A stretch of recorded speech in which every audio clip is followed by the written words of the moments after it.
want me editor at Hindustan Times. Great, great, wonderful. Well, I'll sit there. Make it. Yeah, how is she doing? Hi, Vasu.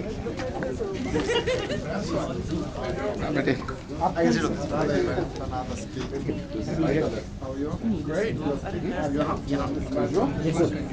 Right mandala, left mandala. आपका ये हो जाएगा ना left hand तो यहाँ पे From our people. Thank you, Mike.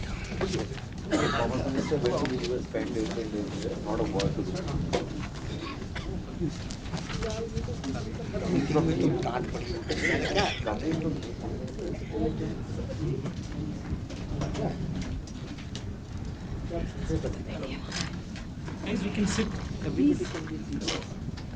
Hello. Good afternoon, everyone. Please be seated. They can all sit. Panelists can all sit. The first panel, huh? Good afternoon, everyone. Honorable Vice Chancellor, Professor Deepanshu Mohan, Dean Ideas, distinguished panelists, my colleagues, and all the other dignitaries and guests.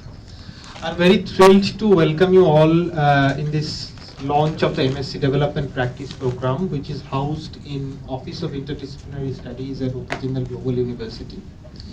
Or IDEAS as we know it, which is interdisciplinary engagement across social sciences.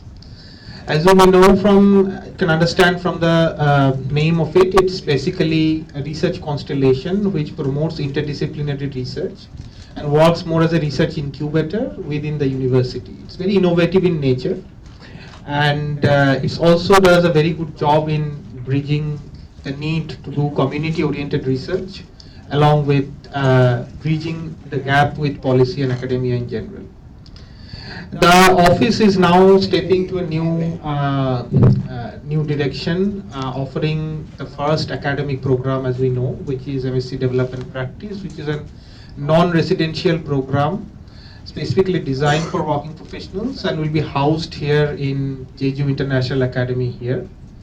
There are a lot of people who worked over time on this program, and it is a cumulative result of strong labor over time.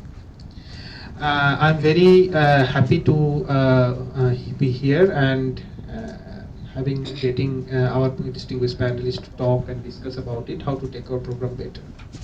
I'll now ask Dr. Namesh Kilim Shetty. Is he here? Okay. Yeah, Dr. Namesh Kilim Shetty, my colleague, to talk a few words. Good afternoon, everyone. Thank you so much for coming. It's such a pleasure to have all of you here, and I'm so happy to be a part of this launch program of the M.Sc in Development Practice of IDEAS Office of Interdisciplinary Studies. It feels so good to be at this stage, especially considering all the effort that has gone through over the last 1 year in the designing and the thought process that went into the program. It was sometime in September last year when we received the green signal from the Honorable Vice Chancellor in terms of start thinking about this program on development studies that can be floated as a part of this office. At the first stage, we started going through all the similar programs in development studies that existed in the country and outside. And one similar pattern that we could observe, that majority of the programs were very theoretical in nature. And we could clearly see the difference when we could kind of compare that to the nature of work that development practitioners actually do on the ground. And that was where we realized that, okay, we could kind of curate a program that kind of bridges this gap of kind of bringing in the necessary skills that development practitioners can have it in the master's program. And that's where this idea of development practice came into existence. Over the span of the previous semester, we had this group of 6 amazing people from 6 different schools of the university who regularly sat through, we brainstormed through the different course curriculums, identified what could be the possible courses that might be interesting to the students, both from a theoretical perspective and skill-based perspective as well. And at the end of it, I think what we have kind of curated at the end hopes to bridge the exact gap of what we thought this program would do. Over time, I think it was sometime in December where we started advertising for faculty positions for this program, and it was such a pleasant shock, if I could say that, to see over 500 people applying in a span of 10 days for this program, and the team literally spent the entire winter break going through all the 500 CVs, screening through, having the interviews, and what we believe we found out the 6 best people, including 2 support staff whom we think could lead the program as such.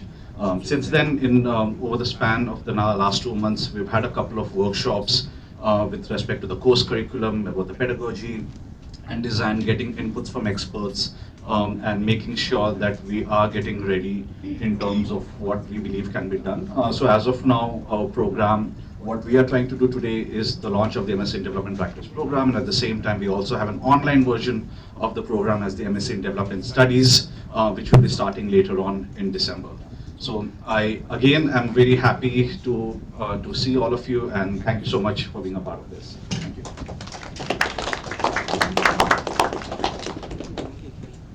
Thank you, Dr. Namesh, for your generous introduction about and talking about all the labors that have been gone behind the program.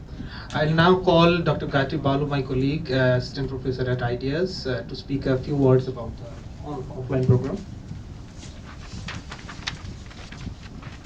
Good afternoon, everybody. I'm very happy to introduce the M.Sc in Development Practice program, the offline program, the non-residential program. So the program is designed in such a way that it brings together theoretical knowledge, research training, fieldwork experiences, and practical skills, all from an interdisciplinary approach.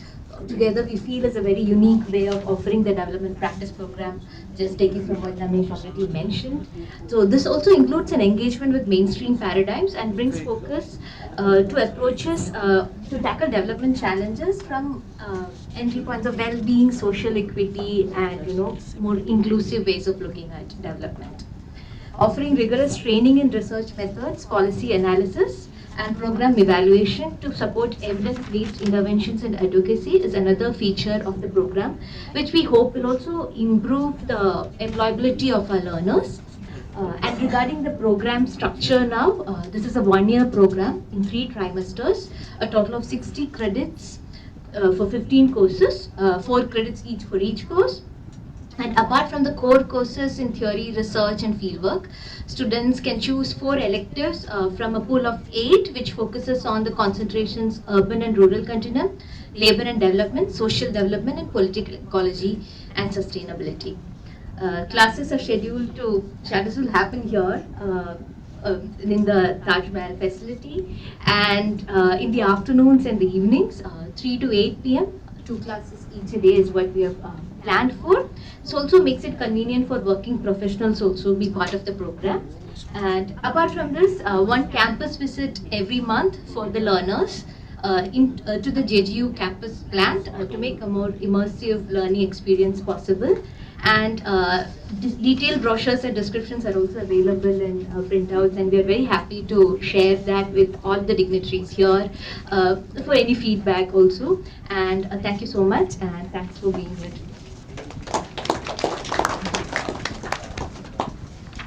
Thank you, Dr. Gayatri, for talking about the program, offline program in general. Now I'll request my colleague, Dr. Avinita Mohanty, who is an assistant professor of IDEAS 2, to speak a few words about the online version of the program. This is not a launch for the online version, which will be, as Dr. Namesh said, will be starting from December, but nevertheless we saw maybe a good idea to give a glimpse of that. Dr. Mohanty.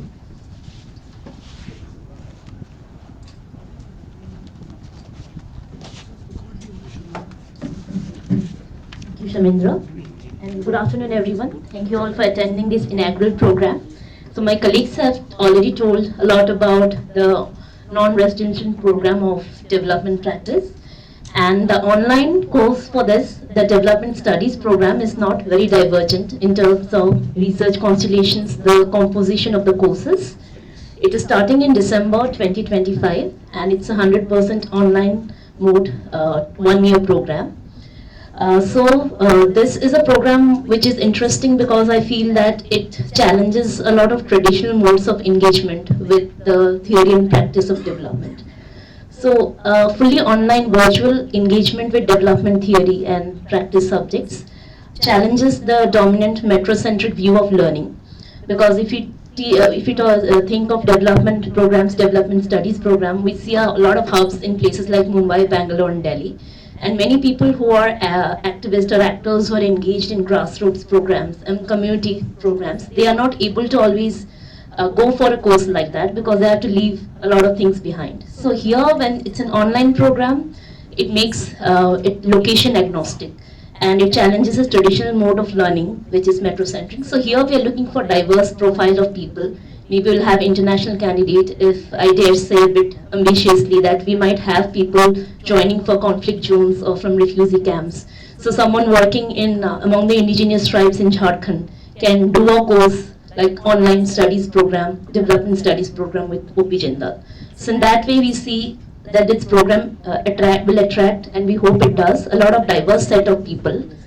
So I feel that other than the aspect of how you do this learning, it's also more about what kind of people study and how they can contribute to this program better. Thank you.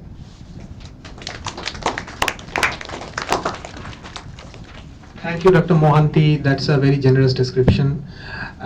We hope we'll get a very good response for the online version of the program too.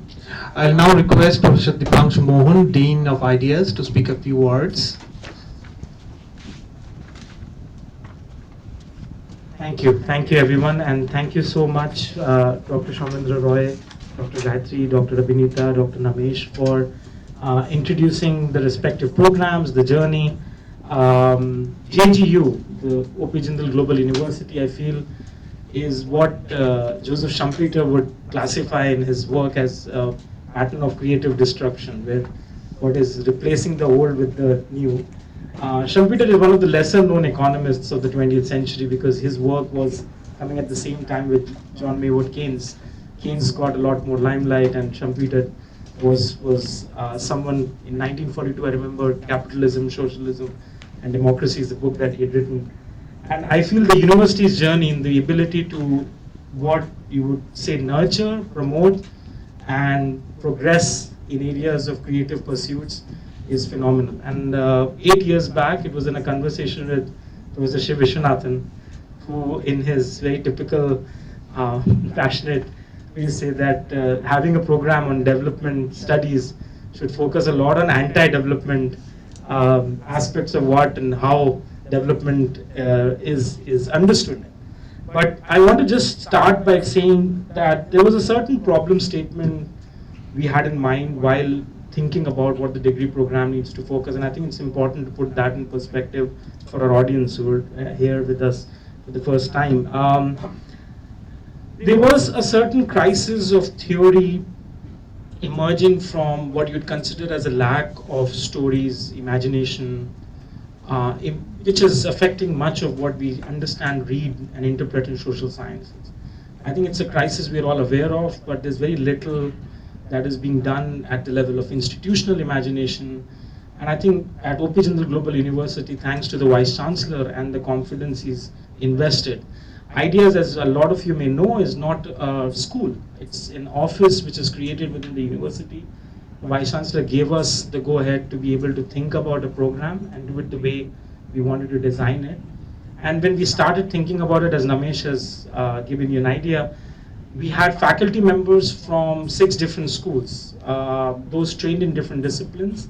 And we wanted this to be our first interdisciplinary project in an academic learning dissemination exercise. So as an academic program, how can you talk about interdisciplinarity but bring those ideas into fruition in designing a degree? The crisis of theory which I'm talking about permeates what you would consider as the larger understanding of development. There's a very polytechnique approach to development in the way we understand the concept. There are cliches. You use the word local development, sustainable development, community development. You can basically add the word development to every particular term, and then there's a certain new meaning. Now what happens is there's a certain lack of focus which is combined with an element of historical literacy, of removing what has happened in the past.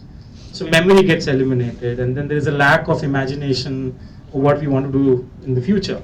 So the future is as lost as in as what you say, what you'd experience in the current times in the past. So what do we want to do with the students involved, the working professionals involved with this program? We want to engage in a process of immersive experiential learning, which is combined in a process of consciously theorizing by knowing what you understand and perceive from your own observations.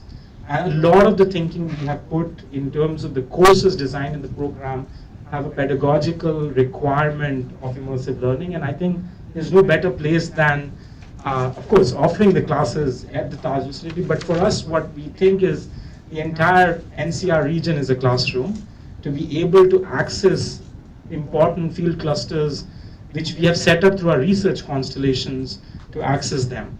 So we've called and we've envisaged the origins of, I think, taking this forward of an MSc program to an M.Sc degree, which would be a Master's in Research degree, which would take forward students interested later on in developing a research orientation, and hopefully with the Vice Chancellor's permission, we would probably think about doing a PhD program later on through the office. So that's what we envisage. There is a track, there's a taught program, there's a research program, and that goes towards the PhD program.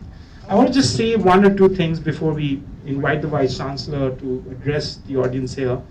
Development allows, and the learning and teaching of development allows us to create and see itself as a novel, as a creative possibility of narrativizing what we may consider or understand by an inconvenient truth, by knowing in our experience what we are finding, to sit, observe, learn, to listen. The communities we're engaging with on the field, sometimes more than speaking, we have to curate the art of listening. And I think that's something which, in an age where faculty members, the intellectual community is very happy self-isolating itself from what the community is engaging, the theoretical process of theorizing has to engage with the community at large. But by community, I mean people around who you are engaging with, students as well.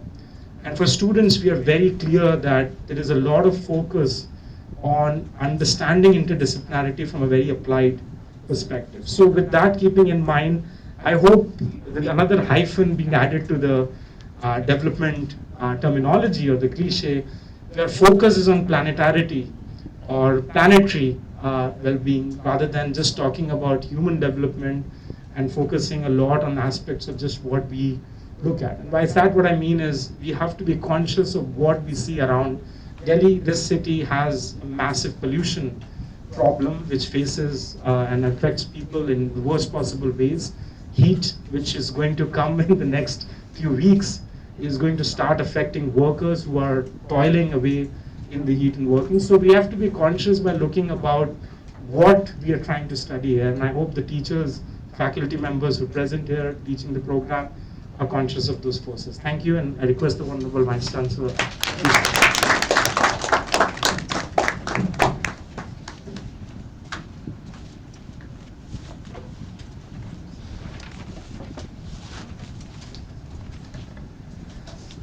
Very good afternoon to all of you. First of all, I would like to extend a warm welcome to all of you to this JGU International Academy. Let me begin by asking a question. How many of you are from JGU in this group? You can raise your hand. Okay, good. That's a minority, so I can accordingly talk a bit about certain things about the university itself. So today is a very delightful day because in any university system, the launch of a new academic program is indeed a very special moment, because a lot of thought, ideas, reflections and perspectives and work has gone into the creation of a new program of this kind. And so I would like to begin by congratulating my distinguished colleague, Professor Deepanshu Mohan, and his wonderful set of faculty members, many of whom are relatively new to the university, who have joined ideas and have worked hard to put this program together. In many ways, this particular program and aspects of the program has also been undertaken within the university in other settings as well. So we are a very, I would say, a unique university, because one is the fact that we have a center called this Office of Interdisciplinary Studies, and kind of Deepanshu, in a very cheeky manner, used the word ideas. I was trying to figure out where he found the E in this. I can get interdisciplinary in other things, but I was not able to get the E in it. But nevertheless, this ideas is also part of our university's vision and mission. It's reflected in the fact that we want to have an impact in what we do. We are deeply committed to promoting diversity, which is the D part of it. We are fostering excellence. We are deeply committed to academic freedom, and we are consciously involved in advancing sustainability. And so the very notion of ideas is also deeply embedded in this particular office. But as I said before, the development aspect of the program that we are launching today is also reflected in other institutional aspects of the university. For example, we have the Jindal School of Government and Public Policy, where we have a MA in Public Policy program, where certain aspects of development studies and development practice is indeed taught as we speak. We have both a residential program in MA Public Policy as well as an online Masters in Public Policy program under the Coursera framework, where we do asynchronous 100% online degree program. In addition to that, we have the Jindal School of Environment and Sustainability, where we run an undergraduate program, but we're also starting a master's program where certain aspects of development studies are embedded in it as well. And then we have the Jindal School of Public Health and Human Development, which consciously the school calls itself as human development, and development ideas are also deeply embedded within the core aspect of health, which is being focused there, where we run an MPH program. And so I am personally very delighted that we are launching this program, because we are looking at development from multiple lenses, and that's exactly what I hope that this master's degree program will do. The fact that ideas and the Office of Interdisciplinary Studies has been able to attract faculty from different schools and different disciplines is also part of that effort. For all of you who have not got introduced enough to JGU, I just want to quickly say that we are a relatively new university. We're barely 15 years old. We were created through a philanthropic initiative of our founding Chancellor and benefactor, Mr. Naveen Jindal, in the year 2009. We began the first academic session of the university in the year literally on 30th September 2009, starting with the law school. We had just 100 students and 10 faculty members and 20 administrative staff, with only 4 classrooms in a then existing 54-acre campus. It was a very modest beginning, and all we had at that time was just these 100 students and 10 faculty members, and housing for those 100 students, and 4 classrooms, and 1 classroom which was actually which is a conference room, which was my office and the office of the 10 faculty members and the office of the 20 admin staff. It was a very modest beginning on 30th September 2009. 15 years hence, we have grown into a multidisciplinary university with 15,000 plus students, over 1,200 plus faculty members full-time, and over 3,000 plus administrative staff. The campus itself has grown into almost from 100,000 square feet in 2009 to 5 million square feet of built-up space. Of course, we doubled the size of the campus. It's nearly now over 100 acres. And we have grown from 1 school, the law school, to now 12 different schools: a business school, a school of international affairs, a school of government and public policy, a school of liberal arts and humanities, a school of journalism and communication, a school of art and architecture, a school of banking and finance, a school of environment and sustainability, a school of psychology and counseling, a school of languages and literature, and a school of public health and human development. In addition to these 12 different schools, we have 4 institutes, including the Jindal Institute of Behavioral Sciences, which itself offers a number of master's and PhD programs in a broad range of areas which encompass behavioral sciences. We also have the Jindal Institute of Leadership Development and Executive Education, which leads the continuing education and executive education programs of the university. We also have the International Institute for Higher Education Research and Capacity Building, which offers a doctoral program but is in the verge of launching a master's in educational leadership and governance as a master's degree program. And then we have a the Jindal India Institute, which is a relatively recent institute that we have established, which is again just in the cusp of offering probably India's, but among the world's unique program in the form of a master's degree in India studies. We know that many Western institutions offer that, but rarely in India we have a program of that kind, and so that is just about to be launched there as well. Most recently, we have announced the establishment of the fifth institute of the university, known as the Jindal Institute of Haryana Studies. Having been located in Haryana, we are keen to look at kind of some of the issues pertaining to Haryana itself. So that's kind of the university in its totality. We are deeply committed to at least 5 important aspects of institution building. We are very, very strong in recognizing the importance of faculty members as the core part of academic and intellectual governance within the university. One of the remarkable things that has happened through this university, but also other new institutions which have emerged, is that it has created a pathway for a number of young individuals who have come into academia in this manner. I'm so delighted to see that we have so many young faculty members joining ideas. Such is the case with all our schools and institutes. I sometimes shudder to think that if some of these institutions don't exist, what will happen to these wonderfully qualified young people, because the existing old public institutions simply don't have opportunities for a generation of young individuals who have chosen to make academia their calling, and hence there are very few such opportunities. So in many ways we are very eager to look at identifying outstanding young scholars to become part of our intellectual ecosystem that we have been able to create. The second is that we are deeply committed to research, and that's something that we take very seriously, and a lot of effort goes in every day in the university to build that ecosystem.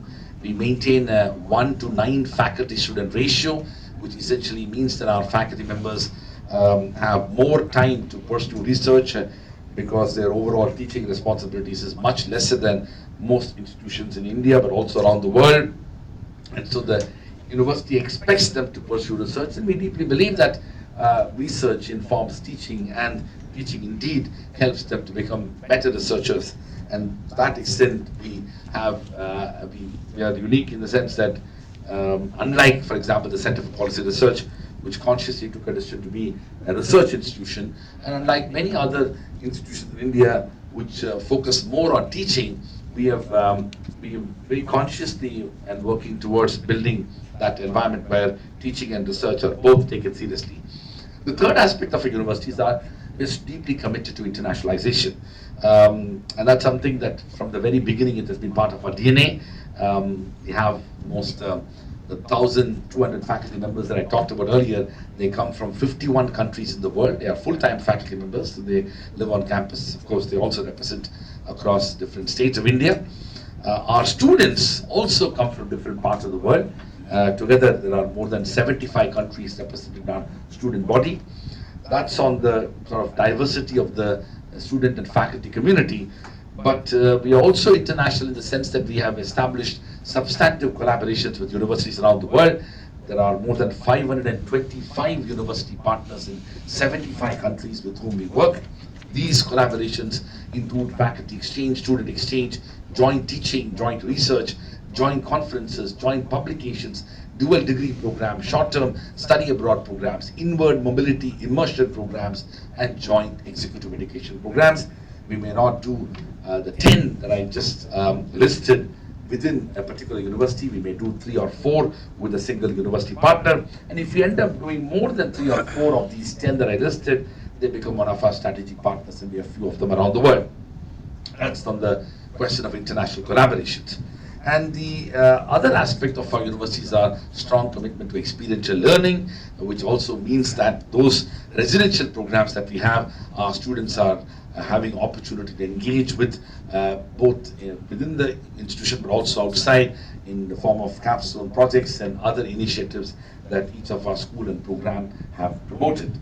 Now, in the year 2020, it was a very important transformation for the education system around the world.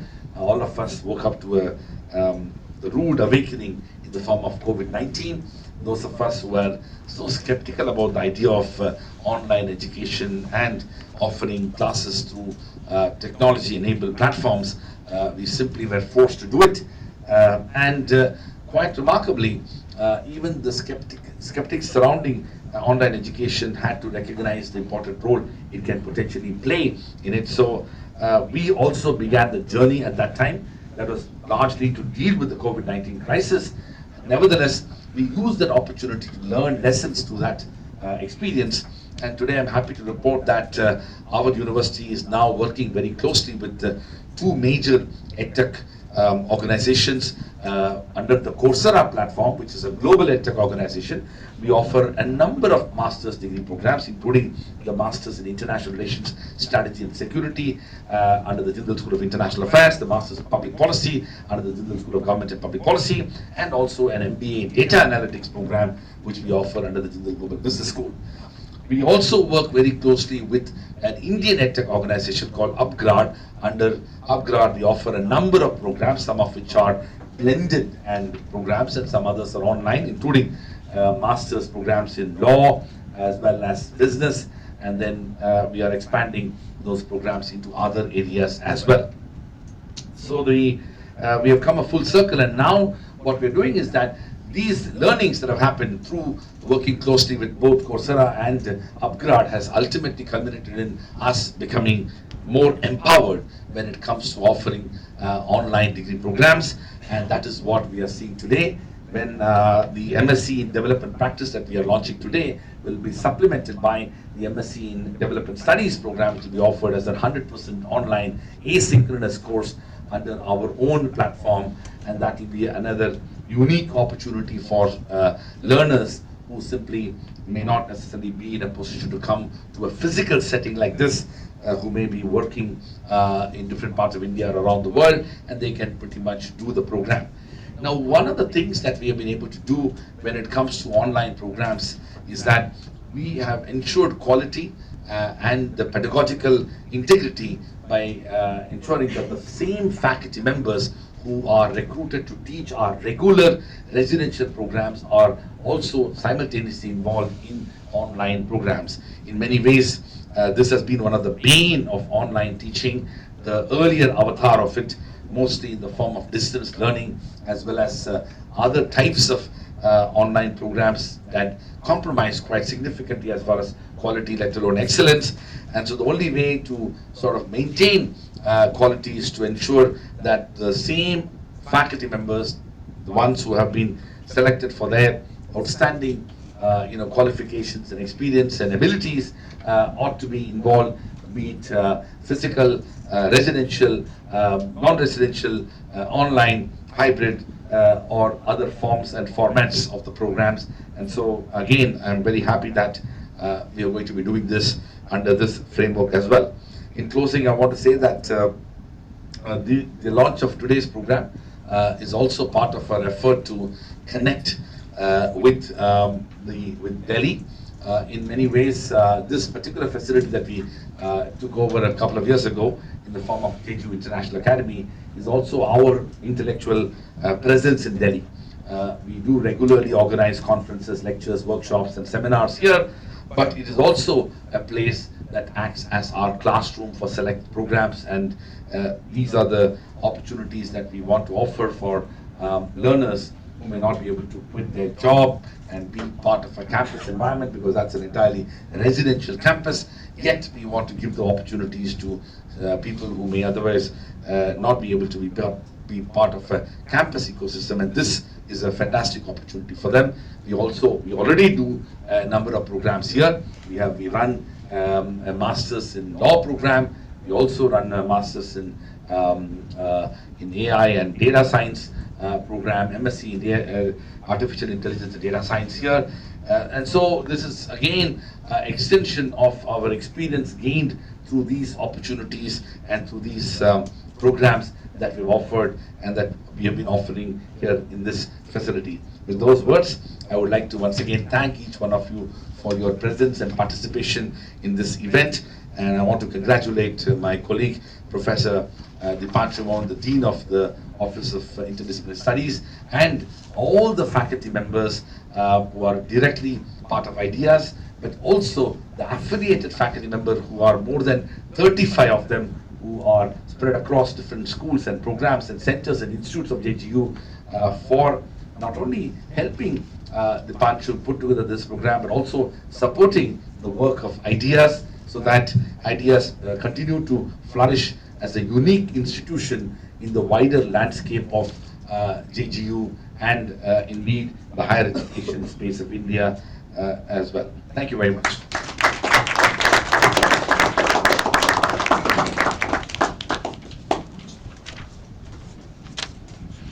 Thank you, Honorable Vice Chancellor, for such gracious introduction and talking about JGU. I really think there are very few universities like JGU which is continuously working in this manner like that.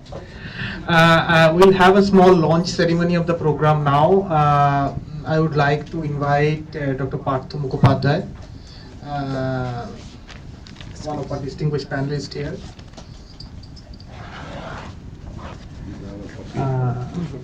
Professor Veselin Popovsky,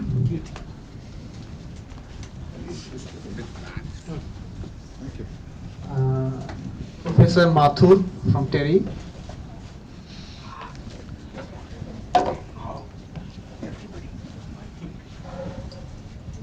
and Dr. Preeti as well, if you can please come in. Next to your Vice Chancellor. You are just. I am a governing council member of PR. Center for Policy. Oh, you have to close up, okay? We shall close it. Okay. We shall Some of you should come this side, maybe. One more. Come this side. Open it up. Okay.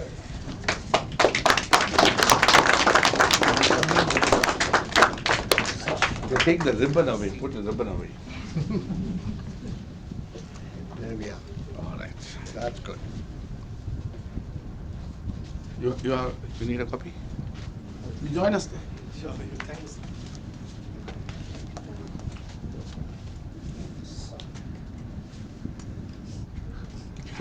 Zoom out.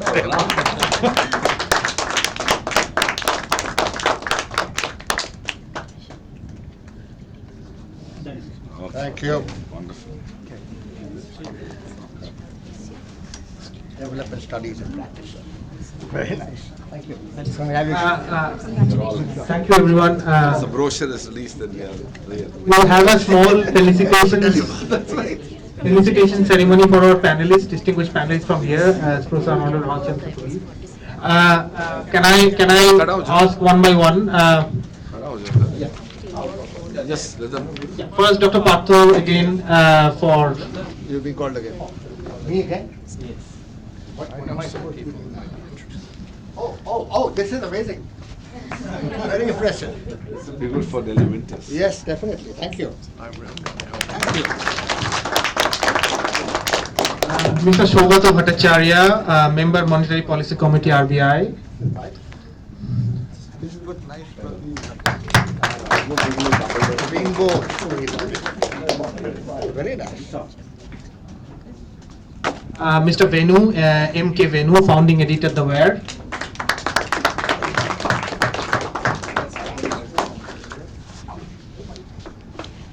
Colors. It's all the school colors. Professor Mathur from TERI. Thank you.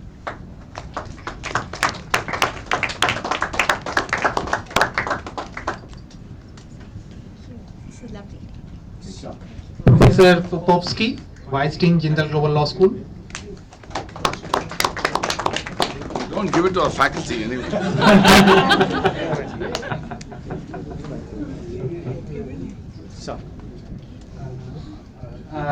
Mr. Orkaja Singh, Mrs. Orkaja Singh, Center for Energy, Economy and Environment.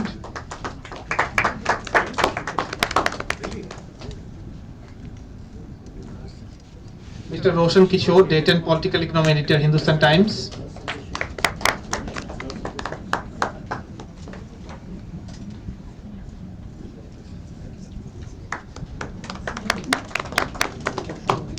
Mr. Chakshu Roy, from PRS Legislative Research, Head Legislative and Civic Engagement Initiatives.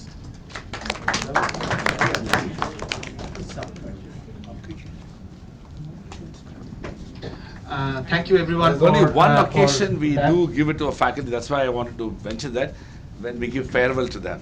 Only occasion we give a scarf, so, no, that's why I was worried.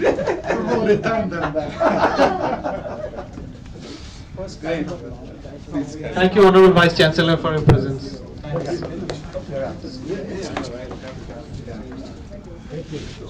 Thank you so much. Thank you. Thank you. Best wishes. Bye-bye.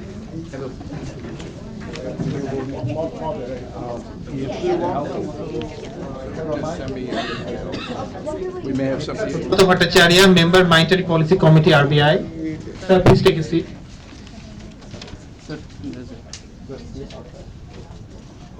Dr. Ritu Mathur, Sherry. To practice. And I'll just very briefly introduce the four panelists today. Mr. Chakshu Roy, Head Legislative and Civic Engagement Initiatives, PRS Legislative Research, is an expert in parliamentary procedures. He has involved in developing India's first comprehensive database of state legislation. He is a great supporter of civil society in engaging with legislators, involved in training journalists, and writes very regularly on strengthening parliamentary institutions. A warm welcome to you, sir. And Professor Dr. Wesleyan Popovsky is also a professor and vice dean and executive director, Center for the Study of United Nations at OP Jindal Global University, and comes with an immense experience in the international relations and worked extensively in the area before coming to India. Was a senior academic officer at United Nations University in Tokyo.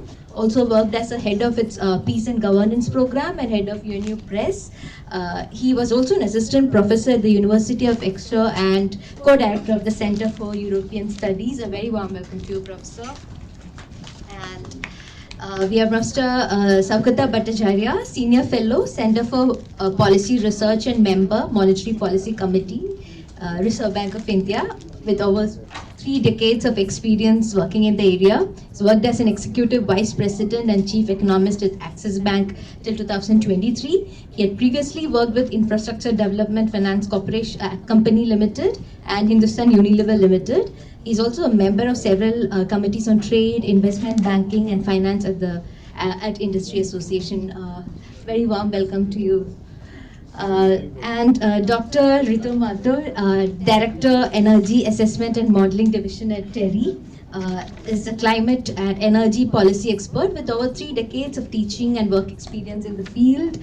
She's currently also a consultant with Niti Aayog, was a consultant with Niti Aayog, and has contributed in the past to several to the academic discourse, and also is the lead author of IPCC, and also publishes extensively. A very warm welcome to you.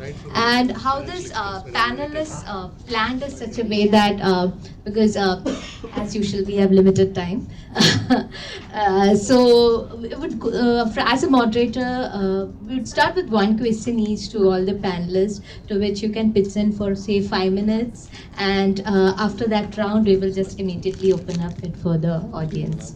And to start with, maybe to Mr. Saukata Bhattacharya, as a macroeconomist here in the panel, how do you think macroeconomic policy set the tone for development research, and what insights can we take forward from banking sector, your immense experience there, to design a practice-based research agenda, say for something like microfinancing?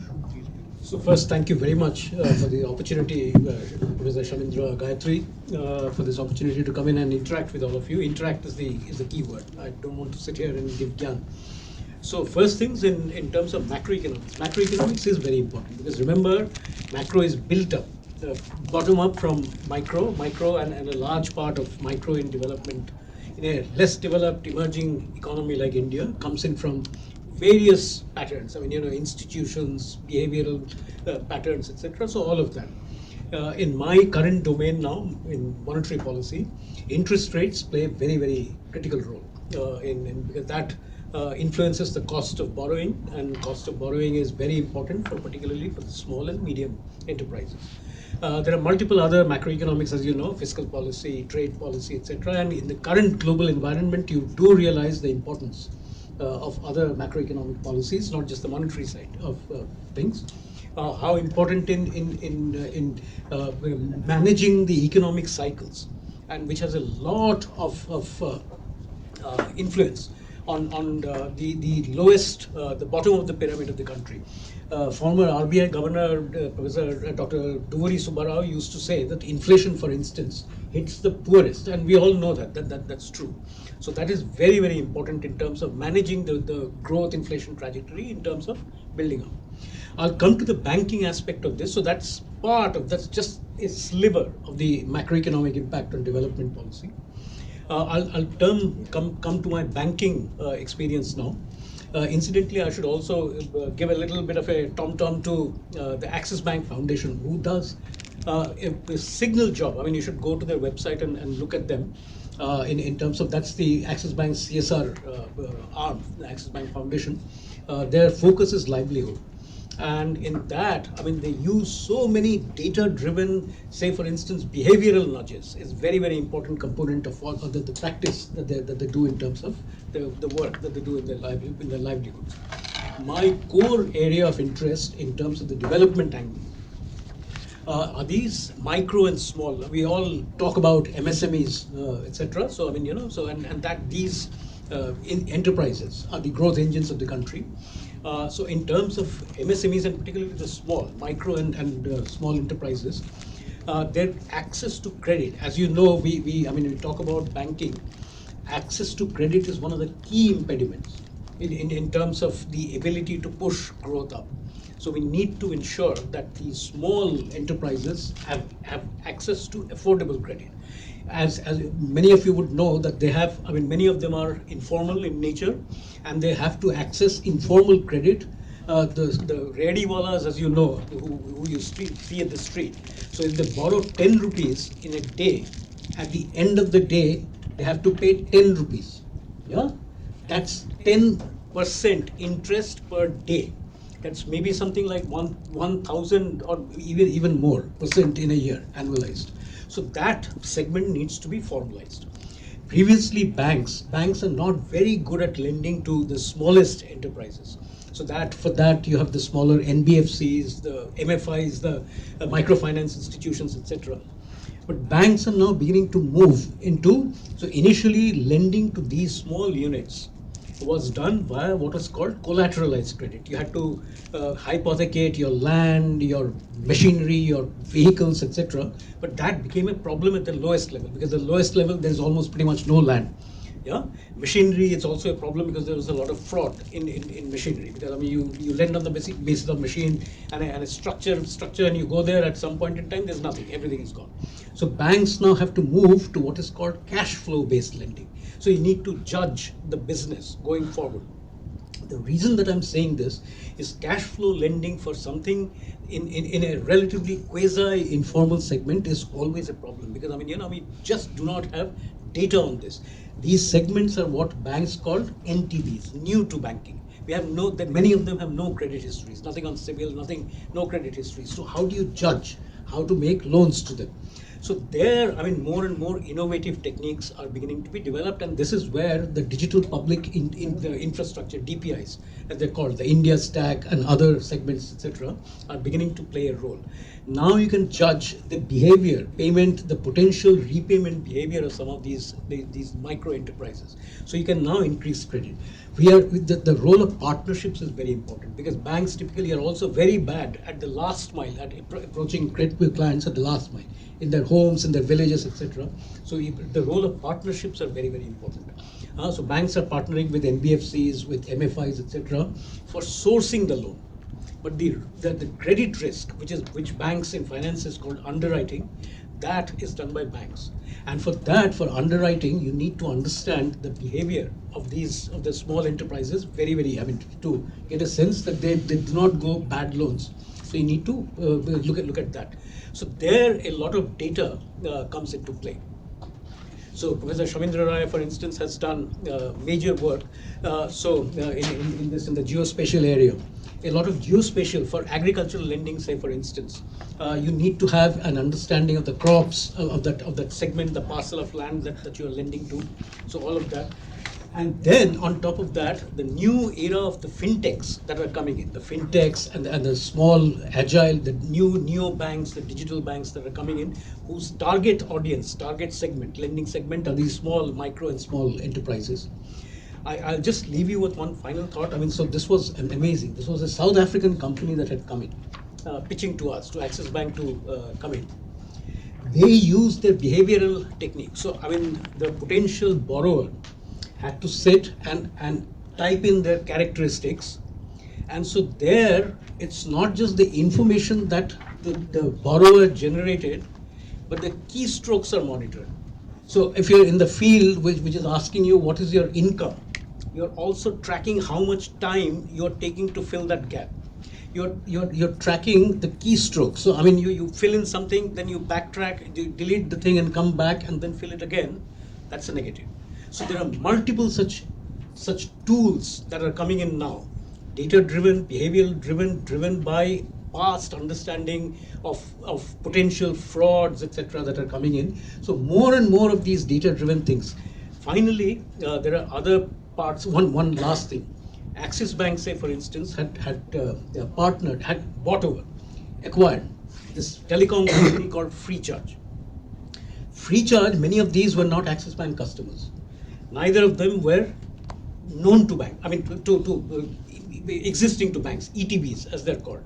But being a part of Axis Bank, all the FreeCharge, hundreds of thousands of potential telecom were so-called K2B, known to banks. So they were not banking customers, they were not Axis Bank customers, but their behavior in terms of the FreeCharge, their telecom patterns, the payment patterns, etc., Axis Bank knew. So I mean, other banks have also done this, partnered, acquired companies. So that's how the role of data in advancing credit to the smallest enterprises who are starved of funds.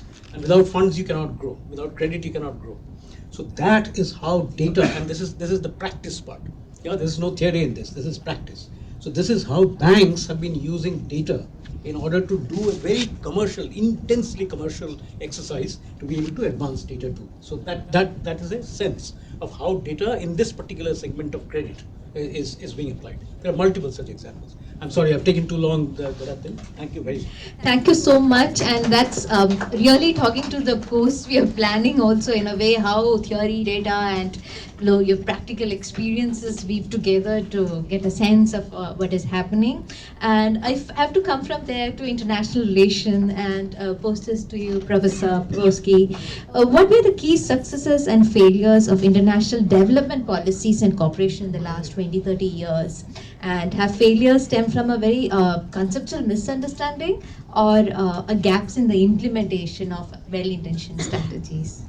Thank you very much, Professor Gayatri, and I'm privileged to address this distinguished forum. In fact, development has been my research area for over 25 years now.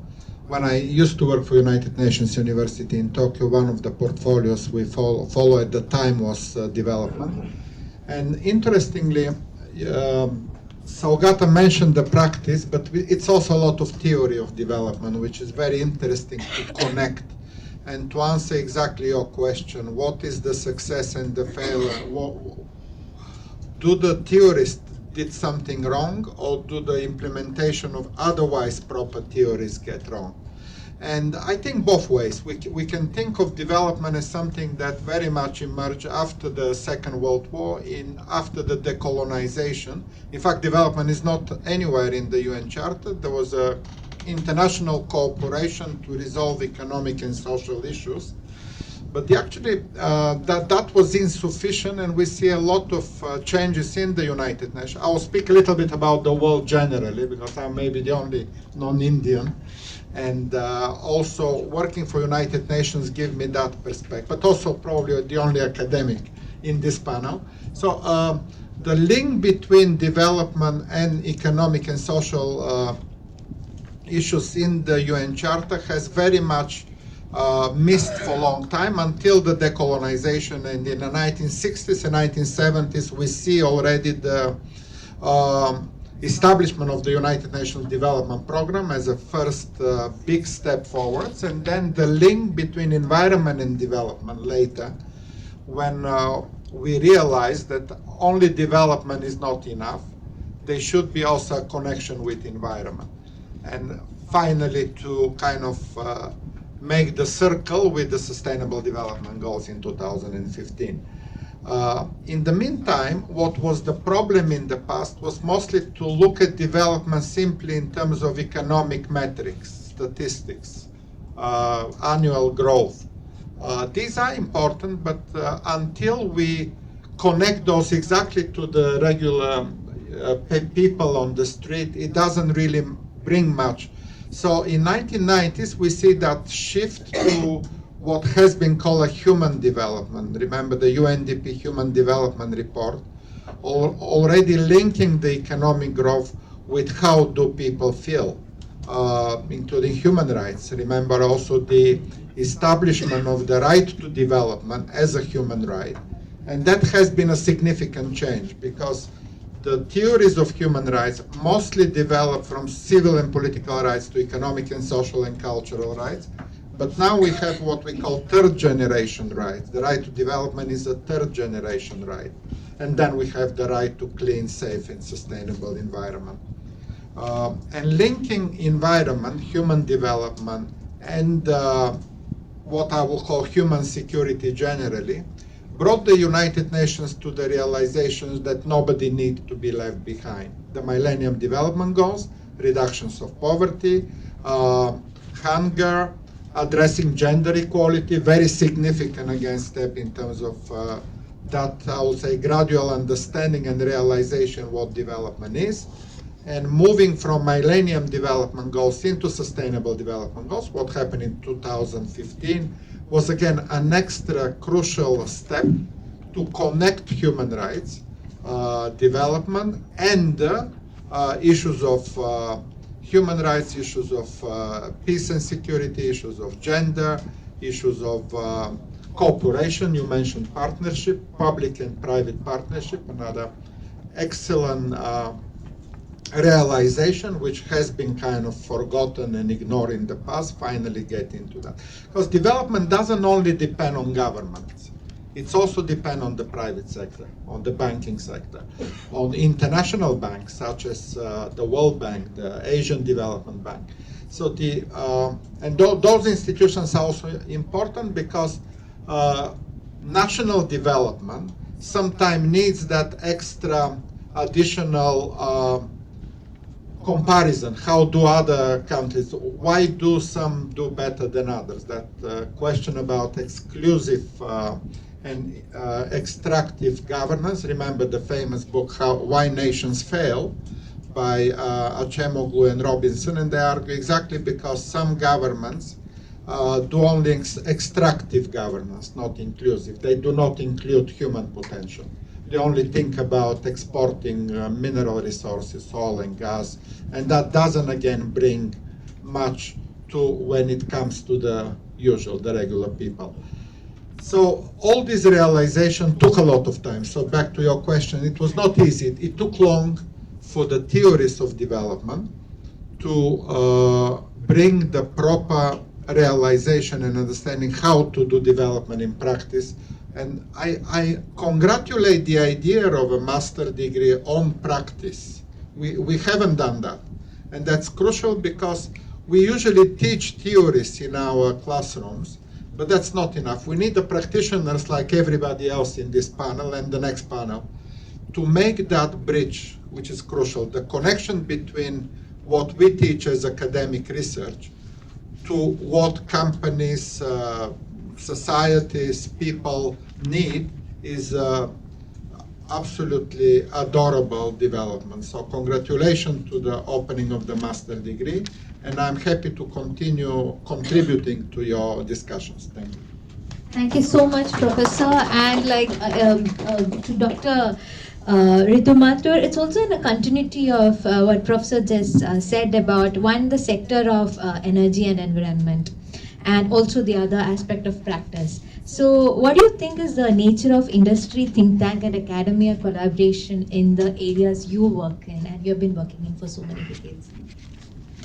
Thank you for that question. I think, again, India is at a stage where we are sort of doing the balancing act on the energy trilemma. We need to look at the development side, we need to look at our energy security, and at the same time we have to look at meeting our growth along with our decarbonization. So it's a multi-pronged objective that we need to balance, and a lot is being done. But that said, if you look at industry emissions, we are somewhere at about 30% of our total emissions being contributed by industry. So what can we do? What have we done? There's a lot which has happened by way of energy efficiency. The government's put forward the PAC scheme in various phases, which is the Perform, Achieve and Trade scheme, which has been able to bring about efficiencies across designated consumers in industry to reduce emissions and to reduce the energy use. But going forward, you have different categories of industries, and I think there was a mention of the MSMEs, which I think is again one specific kind of issue when you start looking at industrial decarbonization.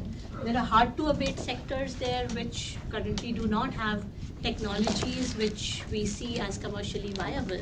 So these are just not there, and you need to start from the research and development phase and then get it to exist and then be commercially viable. So we are talking about different buckets of technologies, some which probably just need some additional capex help, and things like viability gap funding can help there. There are others which need to see partnerships in taking them from the lab to the field and to commercial viability, and there are others which just need to come along in the coming years as disruptive technologies which can emerge. So again, I think partnerships between the academia, between the government, between the industry is extremely crucial. And here again, I think we need to see a very big scale up, a very big acceleration in the rate of change that we can really bring in. So there's a lot happening in the current IITs, the ITIs, etc. And there are about 14,000 ITIs, a fourth of which are sort of run by the government, managed by the government, and the rest in the private sector.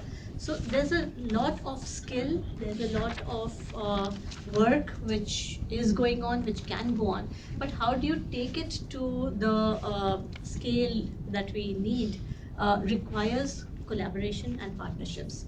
So that is where I think, and again, I've sat in on conferences which are led by corporates and industries, and what I hear there is that they don't get the kind of ready-made skilled workers in terms of what they need when we're looking at clean technologies for industry.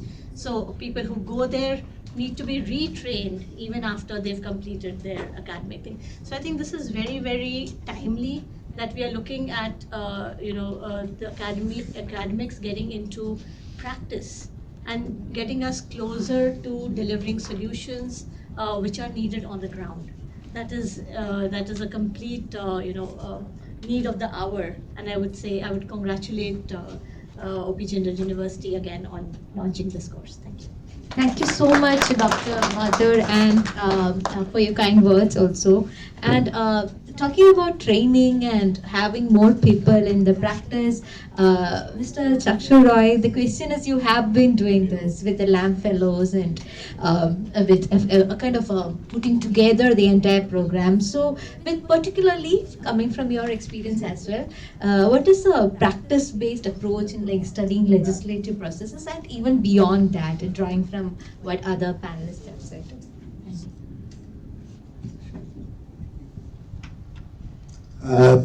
Thank you for that question. It's great to be here. I'm here with friends and colleagues and people I've admired, whose work I've admired. It's interesting, and I'm going to be. I'll speak very quickly because I don't want to take too much of your time. When I started work, all I've done is looked at Parliament and state legislatures.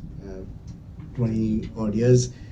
When I started work, Partho's office was very close to mine, and Parliament was passing a law called the Prevention of Domestic Violence Act. Beautiful piece of legislation. As the name suggests, law says you can't beat up women and get away with it. And to implement the law, it said that every district will have a district prevention of violence officer. Great. Then another piece of legislation in 2013 was the prevention of manual scavenging. Now, manual scavenging is a very fancy word, but basically what it means is the practice of a human using their hands to clean your shit. And Parliament said, oh, you know what, we shouldn't be doing this. So let's pass a law to make sure that this practice is eradicated. 2017, Parliament passed another law. It was like less than 3 lines. I mean, if you strip it out, it's less than 3 lines.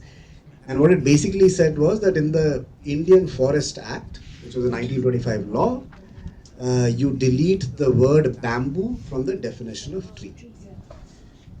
Now, what did I learn from all 3 of them? The Domestic Violence Act didn't work for the first 5-6 years because while the law was great, it had no money to implement it.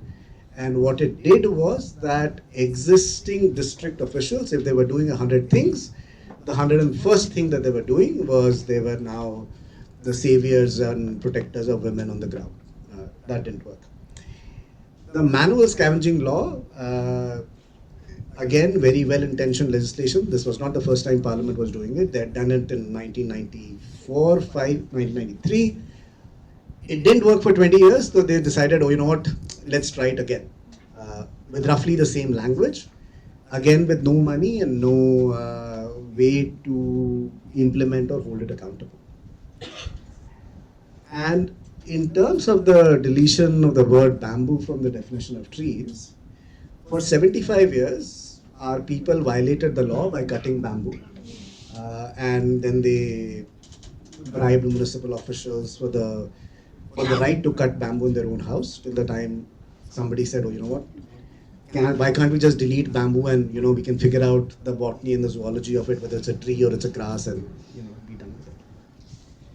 But I'll leave you with one final thought.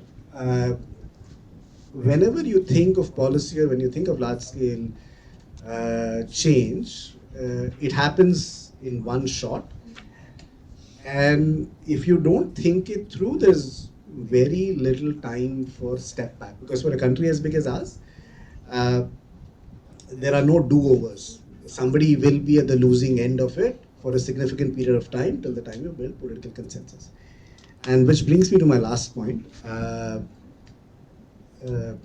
As part of the work that we do at PRS, we have to sit down with members of Parliament and brief them on legislation that is in Parliament. And I had the fortunate experience of briefing several members of Parliament from whom I've learned quite a bit. In 2013, Parliament was passing the Food Security Act. Many of you might have heard of it. A simple piece of legislation says that needy people will get either free food or free grains or subsidized grains. And by the time I reached this member of Parliament to brief him, I had briefed many members of Parliament, and I usually knew what would be discussed. People would ask what was the economic rationale, how much was it cost, what will be the hit on the exchequer, and will we be able to finance it. But this gentleman, he was old, he had been associated with the Lohia movement, a very socialist bent of mind, and he only had one question, and he said, as to when will this law end? And I looked at the law, and usually the first line of the law says that, you know, it is going to be implemented, and if there is a sunset clause, it says it's going to end in this particular time. And I looked at it and I said that this will never end. And his question was, so you mean to say that we as a country will always have people who will be poor and in need of subsidized or free care? So in essence, I'm glad somebody is focusing on the practitioner part of it, and Deepanshu, congratulations to you and your team, because uh, well-intentioned policies don't always mean well-intentioned implementation on the ground. It's the intent and the implementation gap, which is what we've struggled for so many years, and possibly, if not addressed, we'll struggle for many more years.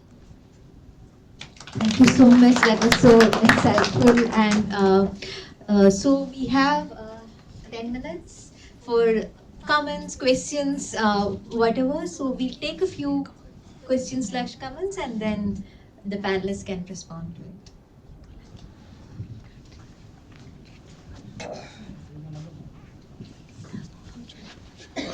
Thank you for the wonderful panel discussion. First of all, thank you so much to all the dignitaries.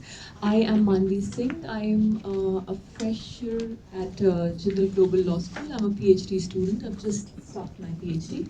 And I just want to understand, because with the idea that I have got into this PhD is to have something actionable, some actionable, implementable program or process once I'm done with it. And my work is within the realms of traditional ecological knowledge, TEK, and how we in India can harness it for better environmental, to set up a better environmental process through environmental jurisprudence, especially Forest Act, some amendments there. So mainly I want to understand, me as a researcher, what would you suggest I do through my PhD, where, what point should I keep in mind to create an actionable aspect, this a practical aspect to it, not just in theory, not to develop and add to the theory, but to create something which tomorrow can be implemented, and with this gap, and I can navigate this gap between practice and theory. So that's my question. Thank you so much.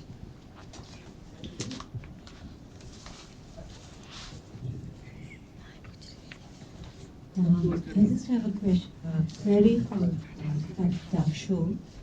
You spoke about the Domestic Violence Act. Do you look at its failure because not being implemented by this district police, whatever you want to say?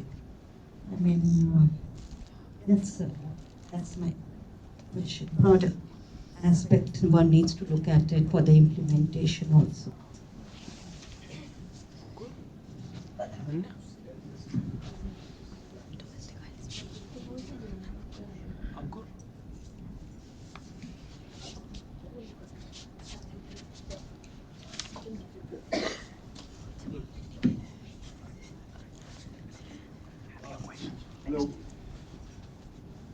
Hello. So I'm Satyan Vats. I have done my PhD on National Green Tribunal. So when I look at theory and practice, so when we talk about practice, developmental practice, so it's mainly led by experts of different fields. When I looked at environmental jurisprudence of the Green Tribunal, I found out that these expertise are produced mainly in legal and bureaucratic domains, who are not true experts. So when we talk about practice, so it's mainly about efficiency. So we should not miss theory to only look at practice. What is your advice? And also one more question about this cash flow based lending. So when we talk about behavior and other things mapped by corporate, so it's mainly excludes marginalized, for whom they are trying to make these systems. So how do you look at it? So I guess we can take these three questions and probably start from you, Professor. So I think I'll try to answer that broadly. I think any failure, of policy happens if you've not looked at, the challenges cutting across the board, because contexts may be very different in different sections of society, across different sectors or sizes of industry or whatever. So I think the first thing to do in addressing good implementation to me is to understand the nature of the challenges. The second, in terms of getting it done, can then be various kinds of innovative measures, and that is again something which overall I feel that when we are moving from theory to practice, that is where we need to put our skills to work in trying to look at not just innovations in technology. It could just be in the way of the innovative business model, that you're taking the technology to whoever you want to reach out to, and that could mean setting the interest rates in a certain way, having a sunset clause, anything which is then making it more meaningful when you come to implementability.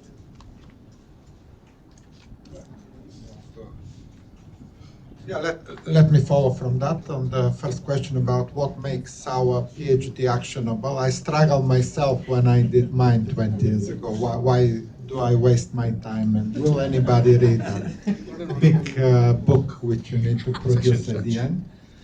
And at some point my supervisor told me not to worry too much about it. Do your intellectual research and your exercise, and if you end up with some conclusions, then leave it to the industries and the businesses to find you and to. And it exactly like happened. I didn't put that into the first thinking moreover in the first year of my research, and later I found that what I did actually was useful, not for many, but especially for think tanks, for universities.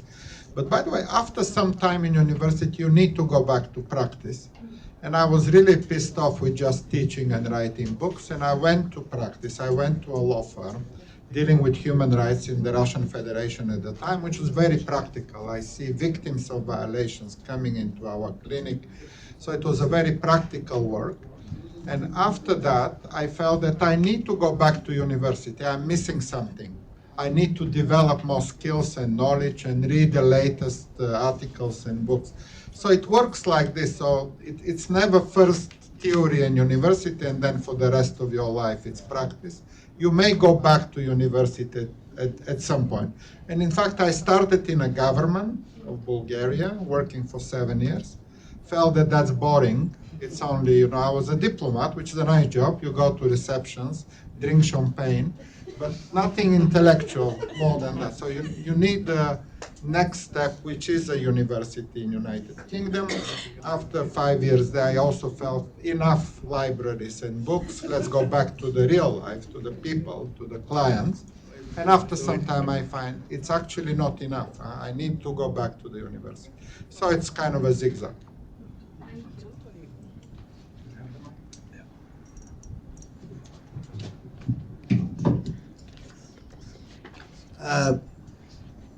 Manvi, I don't have an answer to you because, I have not done a PhD, so I don't know what you would do. And just because, we are in Delhi where everybody's an expert in everything, something I don't know about, I don't want to comment. Ma'am, to your question, maybe I'm wrong, but I don't think I used the word failure. But what I meant was that every policy, legislation has an opportunity cost attached to it. And not getting it right in whichever way, whether it was the conceptualizing stage or the implementation stage, has implications. And for a country as big as us, that implication is quite large. So then to go back and change time and fix things has an inefficiency which I don't think we can afford. Right? To your question about the NGT, I have a slightly biased perspective because so much, and possibly Arkaja would talk about it later, and there are other colleagues who have worked extensively on that.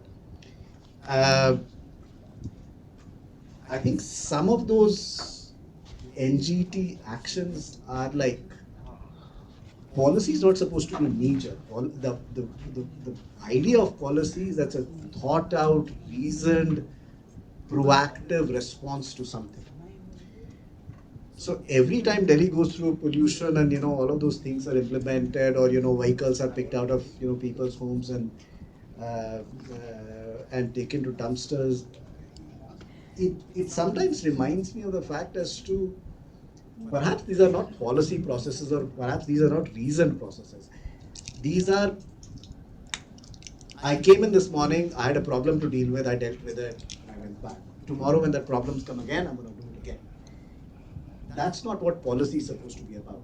Policy is supposed to be a little more, how should I put it, progressive looking in terms of anticipating consequences, unintended consequences. I don't think we look at that.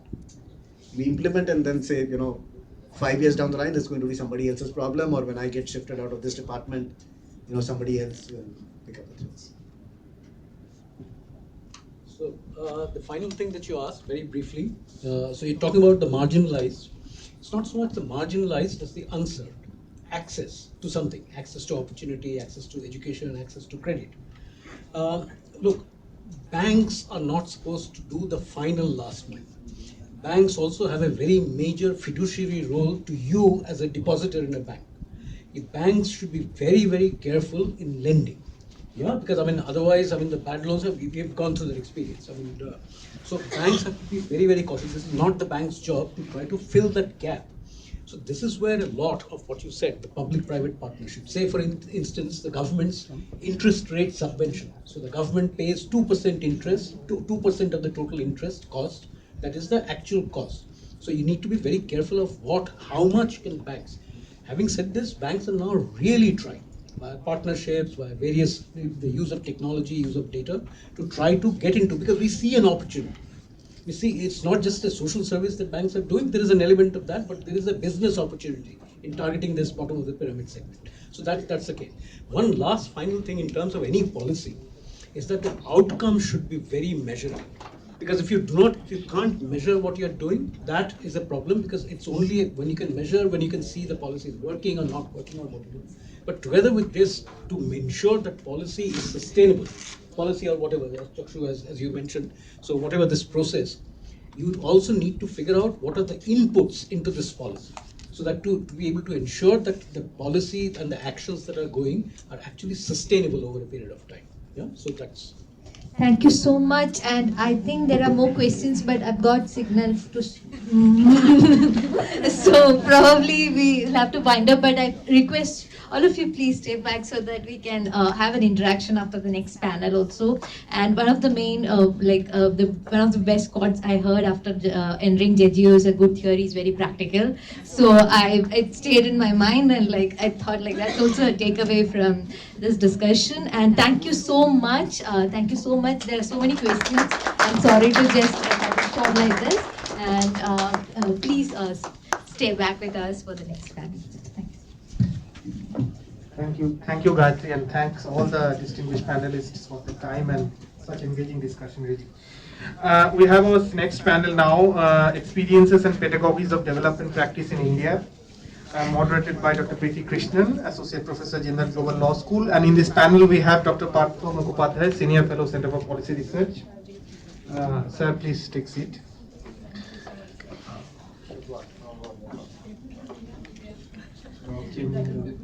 Arkaja Singh, Fellow, the Council for Energy, Environment and Water. Very welcome to you all, and hand over to Preeti. A very good afternoon. Very good evening to all of you. Again, welcome to this panel on experiences and pedagogies of development practice in India. Again, like Namesh, I'm also happy to be sitting here as we are in the beginnings of this course. So the long journey has been really beautiful. And today we are really happy to have people from different fields whose experiences we'd love to hear about, as well as how their experiences can inform us and the new faculty here as they move forward with this course. So like Gayatri, I'm going to give a very brief introduction, even though their experiences are far larger than what I can hear. I have time to speak about. So we have Roshan Kishore, is a data and political economy editor at Hindustan Times, where he has worked since 2018. An economist by training, he specializes in data journalism and writes extensively on economic and political issues. Dr. Partha Mukhopadhyay, a senior fellow at the Center for Policy Research, a leading think tank in India. His research focuses on urban development, governance, and public policy, contributing to critical discourse on India's policy challenges. Welcome, sir. Arkaja Singh is a senior fellow at the Council on Energy, Environment and Water. Her work focuses on governance, policy design and implementation, particularly in the areas of sustainable development and public service delivery. Welcome. Mangalam Keshavan Venu, founding editor of The Wire and a seasoned journalist with over 3 decades of experience, and he has previously worked with many prominent Indian publications like the Hindu, Hindustan Times and the Economic Times. So welcome to all of you. 40 years I have written under the name M.K. Venu. Full name was forced on me by the Aadhaar card. Also something practical lesson. At least got to know it. Because in journalism, if you do a single column story, a long name doesn't fit. Actually, Soumitra has access to Aadhaar database. I always told people a single column story cannot. But at the beginning of the program, Mangalam is always a good idea. Yeah. All the more. So anyway, like I said, overall, what we have people here who are working on development, data, governance, etc.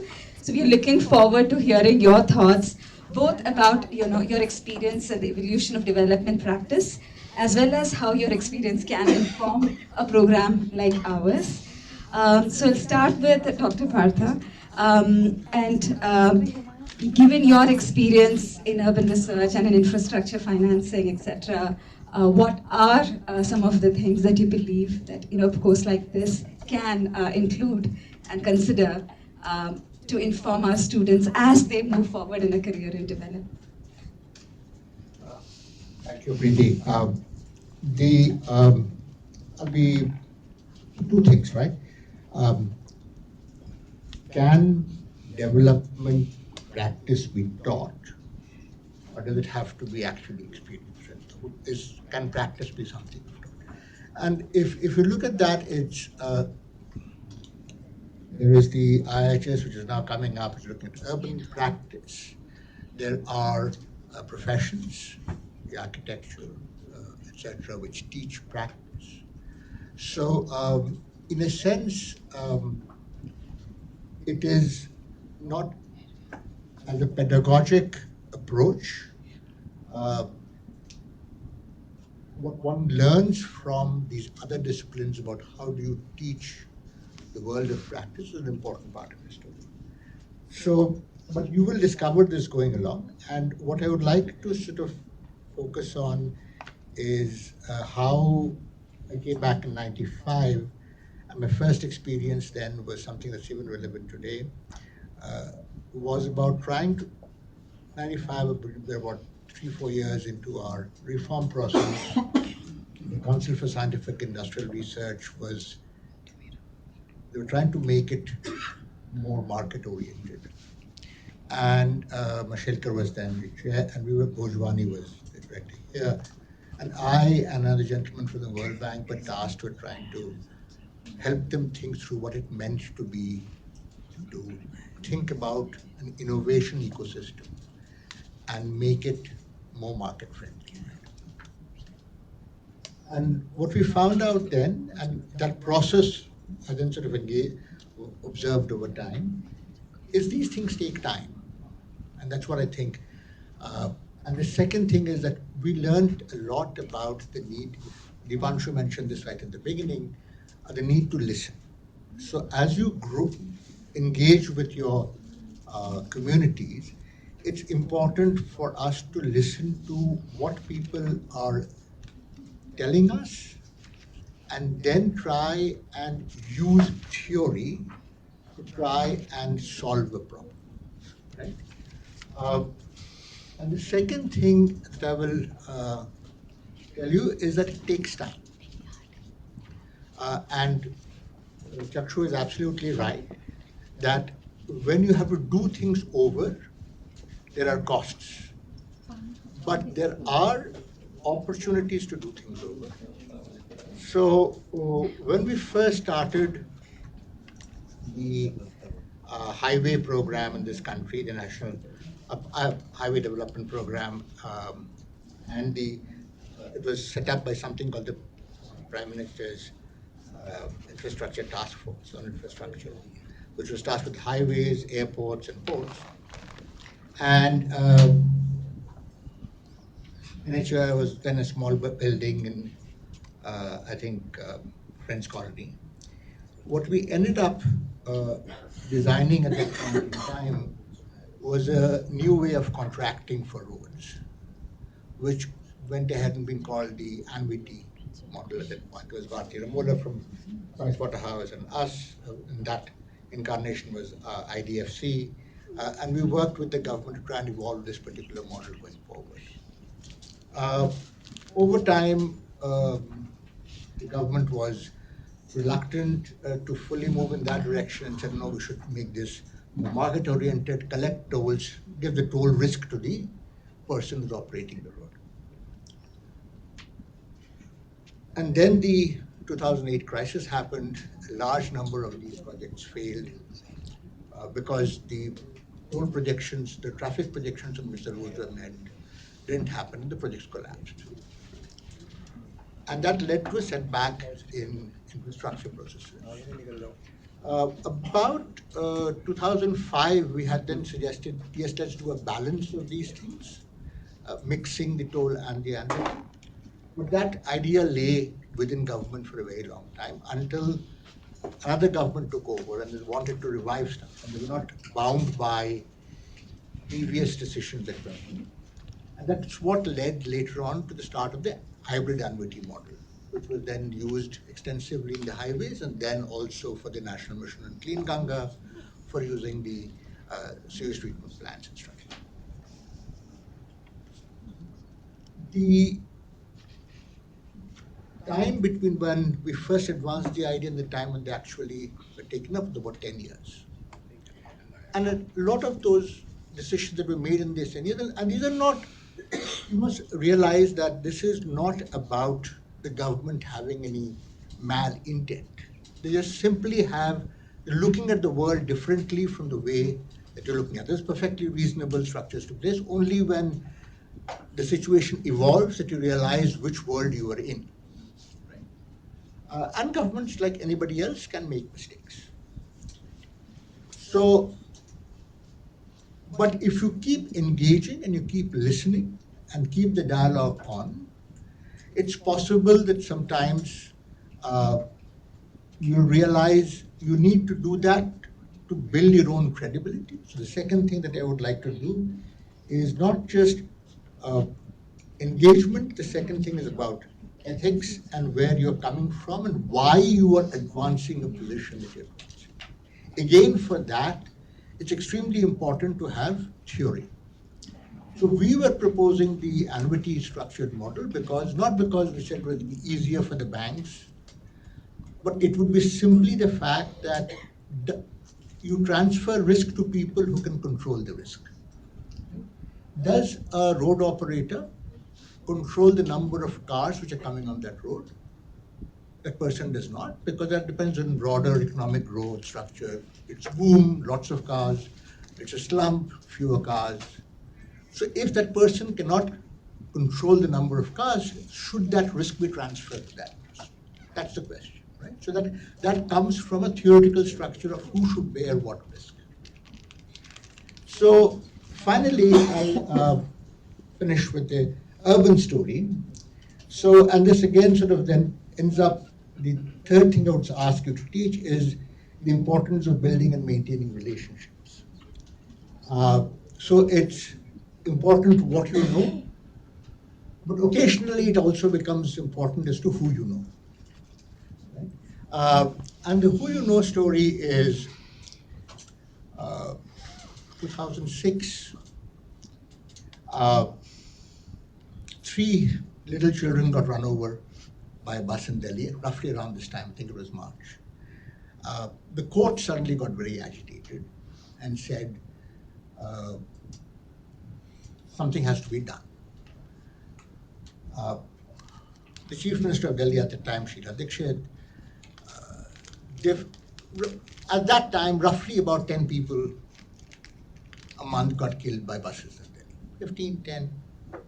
Not very much, because you realize that in Bombay, you're killing about 100 people. Not by buses, by trains. Right? It's come down a lot now because these structures are put in place. So it had been going on, nothing had changed. And then suddenly the government realized that the courts are actually serious. At that time, what I had actually done was written a op-ed piece. Newspapers are very nice. Fourth thing you need to do is to teach them how to write short pieces, especially, and compress their names if need be, in order to get and basically suggesting that this was not an enforcement problem. It was the fact that these buses were all individually run. So everybody was trying to overtake the other to pick up passengers, and that was leading to unsafe. You join something, you write something, life goes on. And then suddenly I get a call from this fellow who I'd worked with when I was at the Prime Minister's Office for Infrastructure. And he says, are you going to simply write stuff or are you going to do something about it? So I was then called in, and my then colleague, Dr. Pradhan, who is now with the NIUA, we put together something on stage carriage model. What you see is the cluster bus model today. Was developed in association with the firm then called DIMS and another consultant, and we essentially created a new way of providing bus services in Delhi, which again, time matters. So it didn't spread very much to the rest of the piece until the Pradhan Mantri e-bus Seva came in, and that they are now using that model in different places. So it's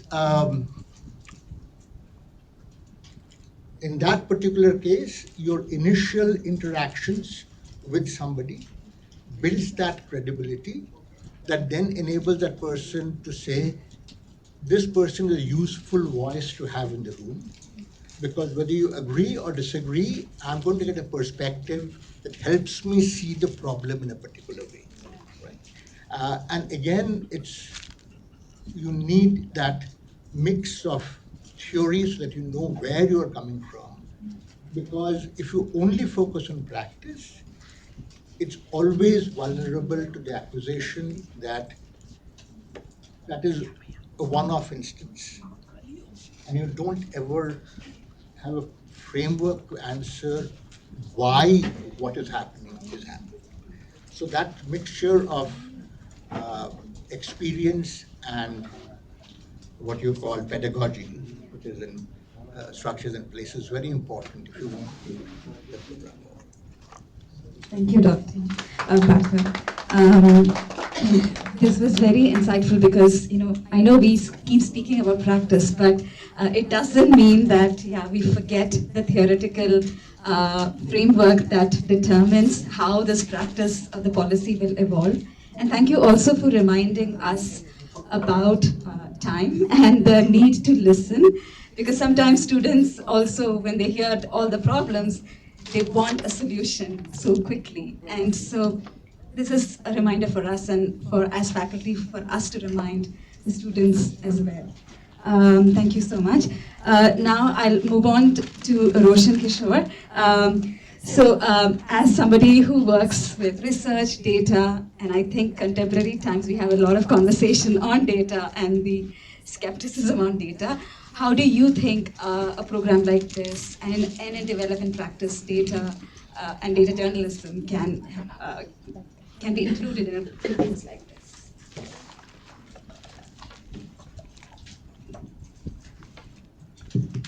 Thank you. Thank you, Preeti. I'll try and keep my remarks short. One is that I have absolutely no experience in pedagogy.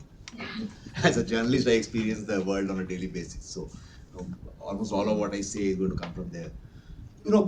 For a university, and that too, a private university, where the idea is that the students pay fees, I think you're constantly navigating a tension. The tension is between you have to be seen as a place which is generating ideas, but you also have to have students which are eventually employable in the job market. And in today's world, it's not an easy tension to handle. I see that you call it an M.Sc, a Master of Science in Development Practice.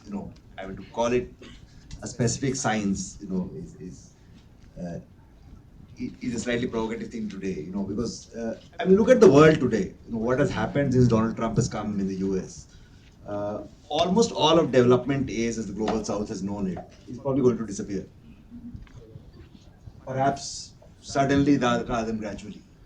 You are actually going to see more and more countries, especially in Europe, which have traditionally been bigger donors, spend more on things like defense and all.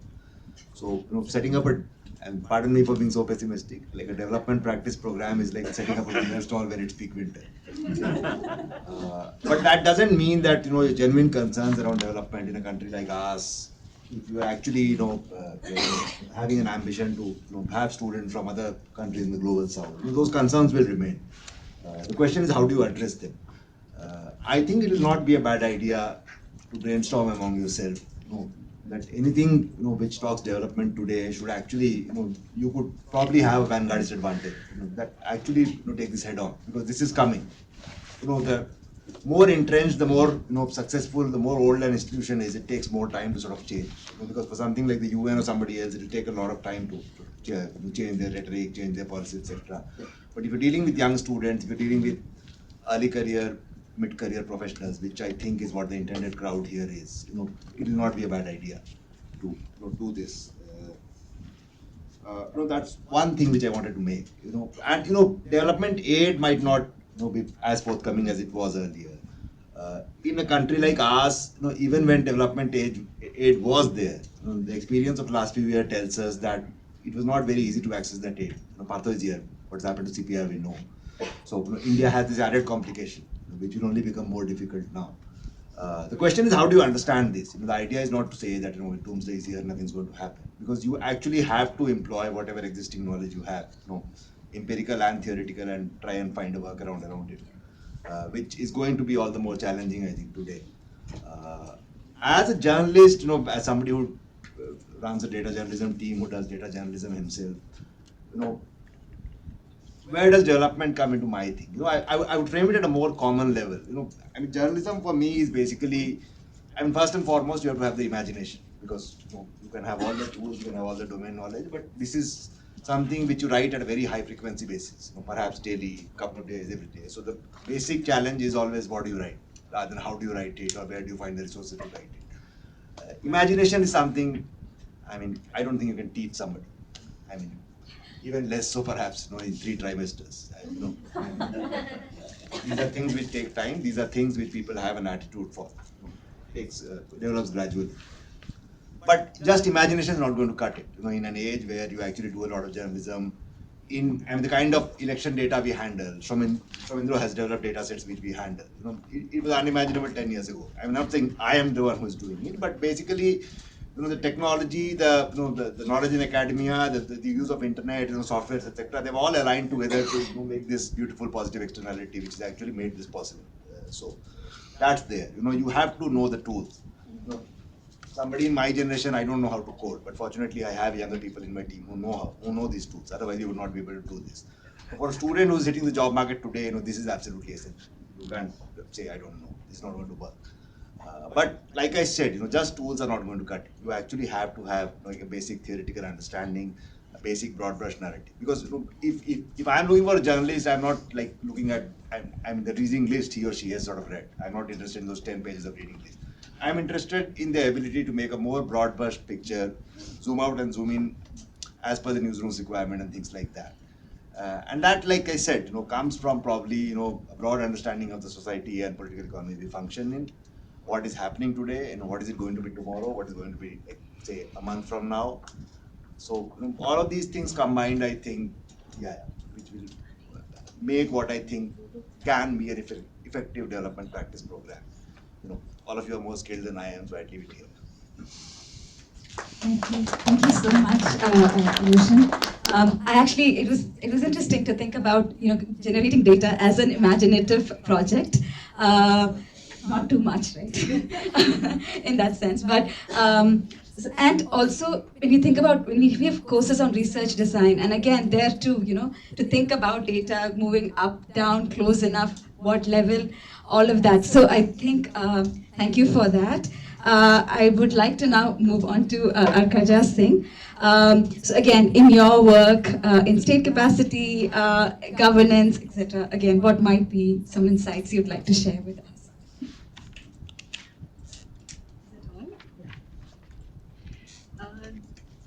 Yeah. So, the question you sent me earlier was about regulation and state capacity.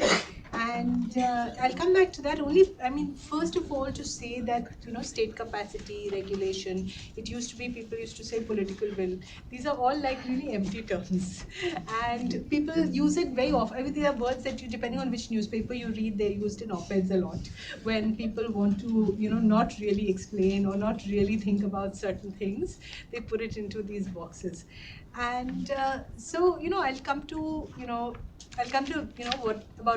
to some reflections on regulation, and then maybe in that process say a few things about state capacity. Regulation, the term itself means, depending on who you're talking to, two very different things.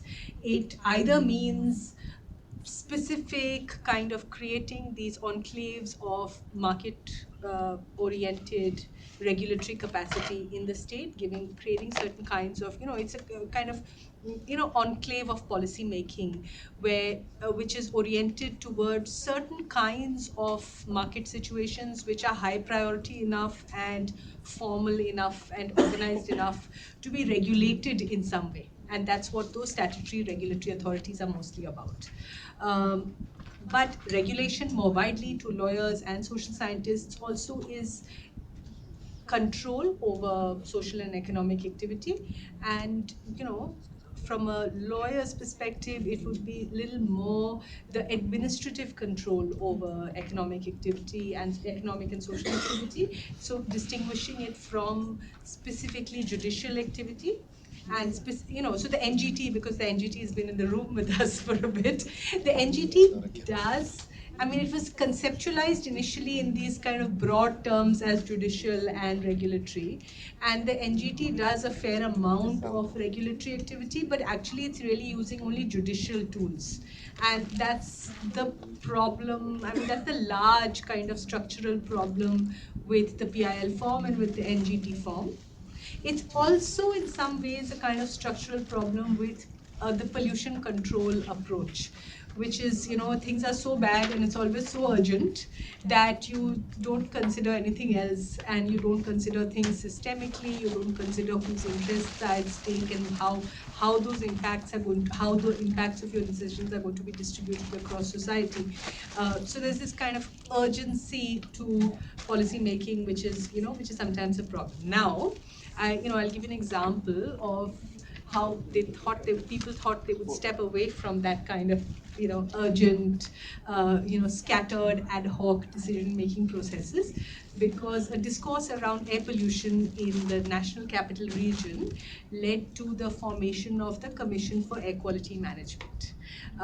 This was, it was really meant to create a discourse driven very largely by scientists, said we need a unified authority, we need a single point authority, we need a really powerful authority. And so, and it should cover the whole of the National Capital Region, because airsheds are the problem, not individual jurisdictional units. So the Commission on Air Quality Management basically answered all of these powers. I looked at the law not very long ago and I was a little horrified, because they have the power to create new offenses. Like, they can decide what is the offense and what is the appropriate level of penalty. I think it's a little like almost unprecedented. There may be other laws like this, but I haven't come across too many, where like it says anything, like they can basically create an offense of anything that is pollution causing in in the city. And the Environment Protection Act is already very broad. This is even much broader than that, because you can then determine the offense and determine the penalty for it. Now, is it very effective? And it's not. It's not really very effective, because perhaps you don't really need a single point authority to unify everything. You know quite well what your sources of pollution are, and you need a much more grounded approach to addressing those sources of pollution and addressing the systemic factors around it, addressing the impacts around it, looking at it, actually being able to engage with pollution causing activity, and how do you transition out of those pollution causing activities. The Commission on Air Quality Management neither has the budget nor the expertise. No, despite having a law that gives them all these powers, and this is really, one of those conundrums of creating very powerful institutions, that that power is not considered legitimate by the constituent units of, not considered very legitimate. They respond to it to a certain extent, but it doesn't, it doesn't have the full kind of ability to go down to, to the grassroots in any of the areas that they are supposed to regulate. Which is really, which is one of the kind of dimensions of state capacity, is that you don't really necessarily need a lot of power, and you don't really need kind of absolute power.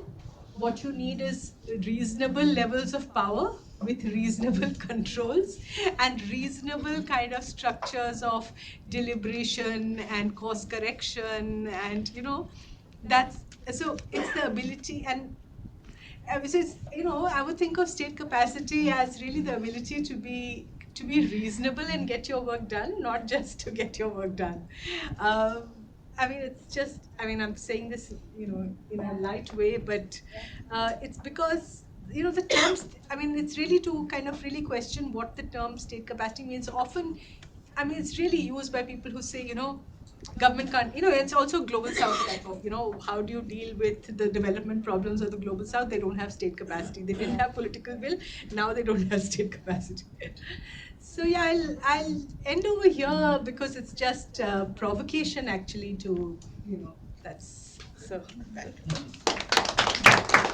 Thank you so much, Arkaja. Again, thinking of regulation, and I think many social scientists have this issue of, we want the law, but how much can the law by itself do, and what are the other systems and structures in society as well that enables or makes the law itself the problem at some stages. So thank you so much, and I think you've given us more questions to think about. So now I'll move to M.K. Venu, in your favorite, the way you like to be called. That's my byline. So anyway, so I think, like we were discussing, journalism and generating public opinion might also be a big part of development. So again, your thoughts on what a course like this, how much is writing important, and how students or faculty can engage with media. So thanks, Priti. I told Priti that I should be the last speaker, because I really didn't know how what to say in the context of, since I'm not an academic. So so now that I've listened to other speakers, I can pick up threads. It's much easier. So this is something that I've been, Deepanshu and I have been discussing this forever. He writes for us regularly, and brings in a lot of his team's research, ground level research, etc., into the wire. So I, this is something that I've been telling Deepanshu, that there must be a way in which theory and ground level practice can be finessed into theory. It's not an either or kind of debate, obviously. Both are very important.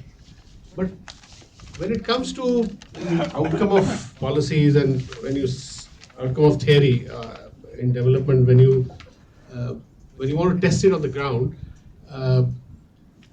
it is very necessary to what my friend Pranav Sen, who's the chief statistician of India, he once told me that the smell test is very important. You know, whatever you do, sitting here within the confines of academia, etc., it's important to go down and meet people. Simple. What are the journalists do? Just go and meet people, right? So I'll give you one experience that I've had. We are a group of some 15 journalists who've been covering elections for now. We've done about, I think, 28 elections since the 90s. And we go to, we've done almost every state, south, north, and several times the same states, UP, Bihar, several. So, I mean, this group, it used to have Dr. Pranay Roy was in NDTV, so there were many other journalists. Because of NDTV, we had access to, a lot of things there when you go there. So there were people from television, people from other journalists, people from channels, TV channels, newspapers, Times of India. We've been doing this now for about 20 years plus. Yeah, we've done 25 elections. So what I'm saying is that when you go back to the same place, like Bihar, so initial years when we used to go to Bihar, 90s, it used to take about 8 hours to go from Patna to Gaya. Then as roads started coming up in Bihar, so you experience development. Suddenly the next elections you visit, you do it in 4 hours, 3 hours. Your travel time is cut down by more than half. And similarly, you go to a Nishad village, for instance, in Bihar, low caste cluster, and then they would tell you that transformer lag gaya hai. So then you talk about electricity, and then you talk about they're also paying for electricity, etc., etc. So the point I'm making is that we also talk about this free food, and a lot of villagers will tell you that they take it and they sell it in the open market. Right? It's a scam, by the way. Huh? And then the political economy of rural or urban, both India is something that needs to be, the point I'm making, that it needs to be revisited again and again. So here I'm reminded of an interesting study, I think 15 years ago, Partho might remember, was done by Devesh Kapoor and a group of other economists who chose some very backward districts in UP, I think, where Dalits and other. Azamgarh, Chandrabhan. Exactly, yeah, Chandrabhan. Shyam Babu was there. Yeah, Shyam. So they visited the same place again and again, and they mapped how in the initial years that they visited, kacha houses, pakka houses, with cement and all, minimum 2 room, would be barely 30%, but as they went, they kept going, after a decade, they found that it had gone up to 80, 85, whatever, So that's the level of, connectedness would help academics to test their, whatever they learn in theory and the way it's implemented in practice. I'll give you a very simple example. Last time when we went to UP, I kept asking people as to, in most households, you'll find that the main male member is in Mumbai or Delhi or somewhere, driving a taxi. So there is a money order economy is operating, and the woman of the house is there, and she has kids, and maybe she has a father-in-law to take care of, and maybe one younger brother of the main sort of guy who's sending money. So it's important to study their, that unit. It's like village studies. A village unit as a so And then if you keep revisiting them and see how they are educating the kids, how they have abandoned agriculture. In many of these areas, non-agriculture incomes have far exceeded agriculture. So in a sense, they become by our statistical government's definition, they become service econ and small service economies. They are not agriculture anymore. So and land prices are going up because of road network. Land. This is a revelation to me. Land near remote Bihar and UP villages closer to the road are now 50 lakhs an acre, 60 lakhs an acre. So I asked an Uber driver. So he said he had 4 acres, 4-5 acres. They were about 60 lakhs an acre. So I said, why do you sell this? Why do you sell part of this and do something? So he said, I won't sell land. If my next generation sells it, and his sons are working. I mean, one is in college, one has done engineering. So if they want to sell it, they can do. Now this is a very important cultural factor. Why people don't sell their land, which is very very valuable at the moment because of land prices having gone up. So these are some of the things which. So I also ask. I have this.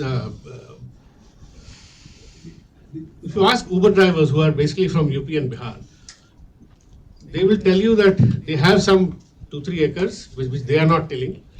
It is mainly aggregated along with other village lands, small, and somebody comes and does everything. But they get PM Kisan in there, That's the other big scam, PM Kisan.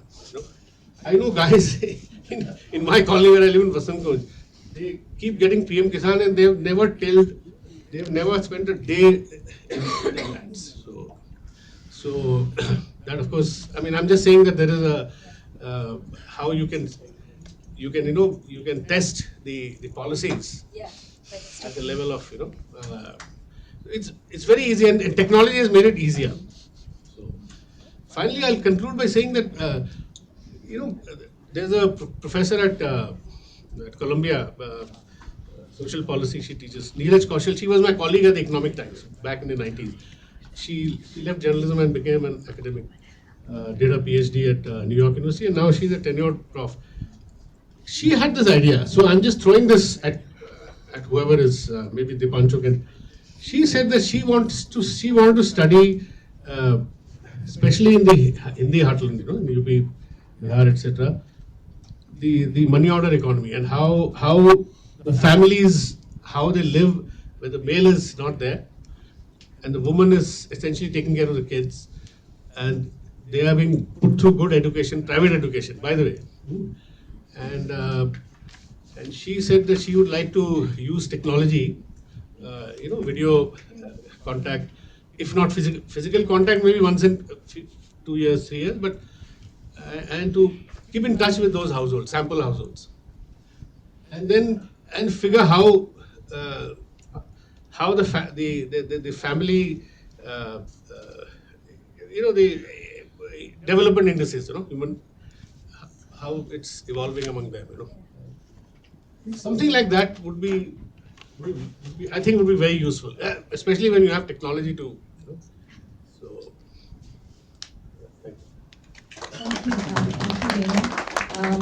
True to your words, it's the stories that you present and also gives us some sort of a smell about what it means to be a development practitioner in India. And also, while you were speaking, it reminded me of migrant families, right? Even when entire family moves and their children are taken care of other people, and how technology keeps them connected as well. And so, I think for our students to think about how we can use technology also to understand these stories, even when they are located in NCR in that sense. Thank you to all the panelists. And so now we'd like to open the floor to questions. So like the last panel, we'll collect a few questions and then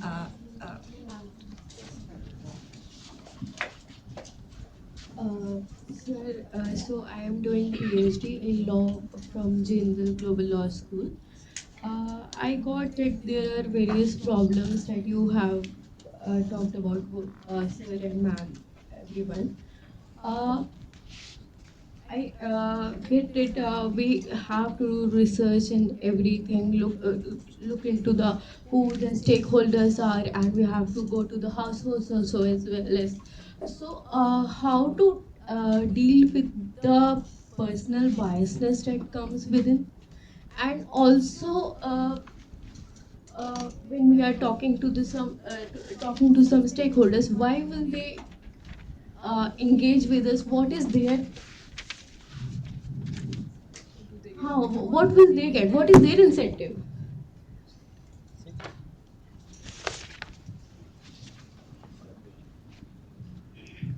Thank you, Professor. I just a question or maybe a query just related to the development. So when we just hear about the term development, there is a sound that is a theory or approach of a Western idea. So is there any Indian way of development, and is there any what is Indian development model which is currently running? And the second one is I belong to a rural background, so we just hear from this our childhood. Development is just centered to the urban city. We hear many times smart city, many families from rural background shifted to the urban setup. So is still it's exclusive to the rural background, or maybe a rural.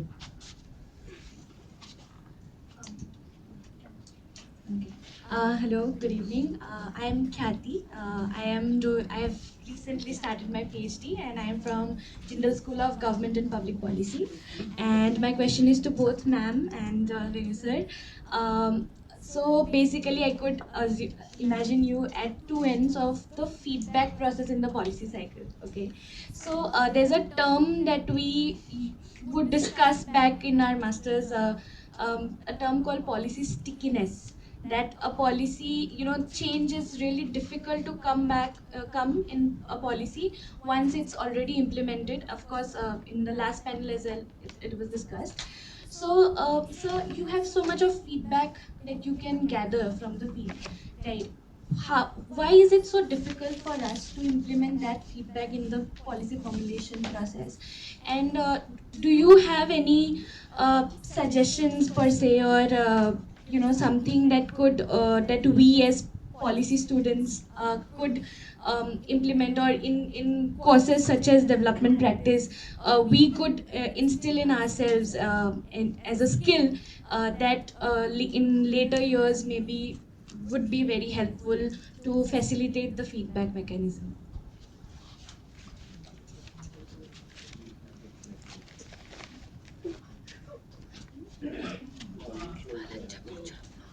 I have a question with he was talking about the Bihar experiences and how people there get the rasan but they sell in the open market.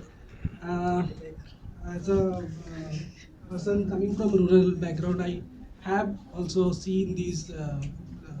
Not all, lot of people. At this event, and as far as I understand, people sell it because they don't find the rice edible.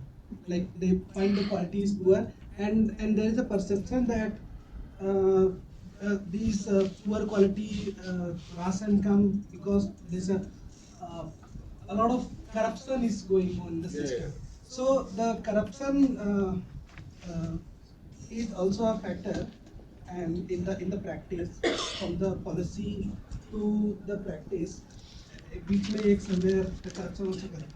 And then also it is said that corruption is very important for the development sometimes, many times it is quoted. So how do you see this thing? Okay.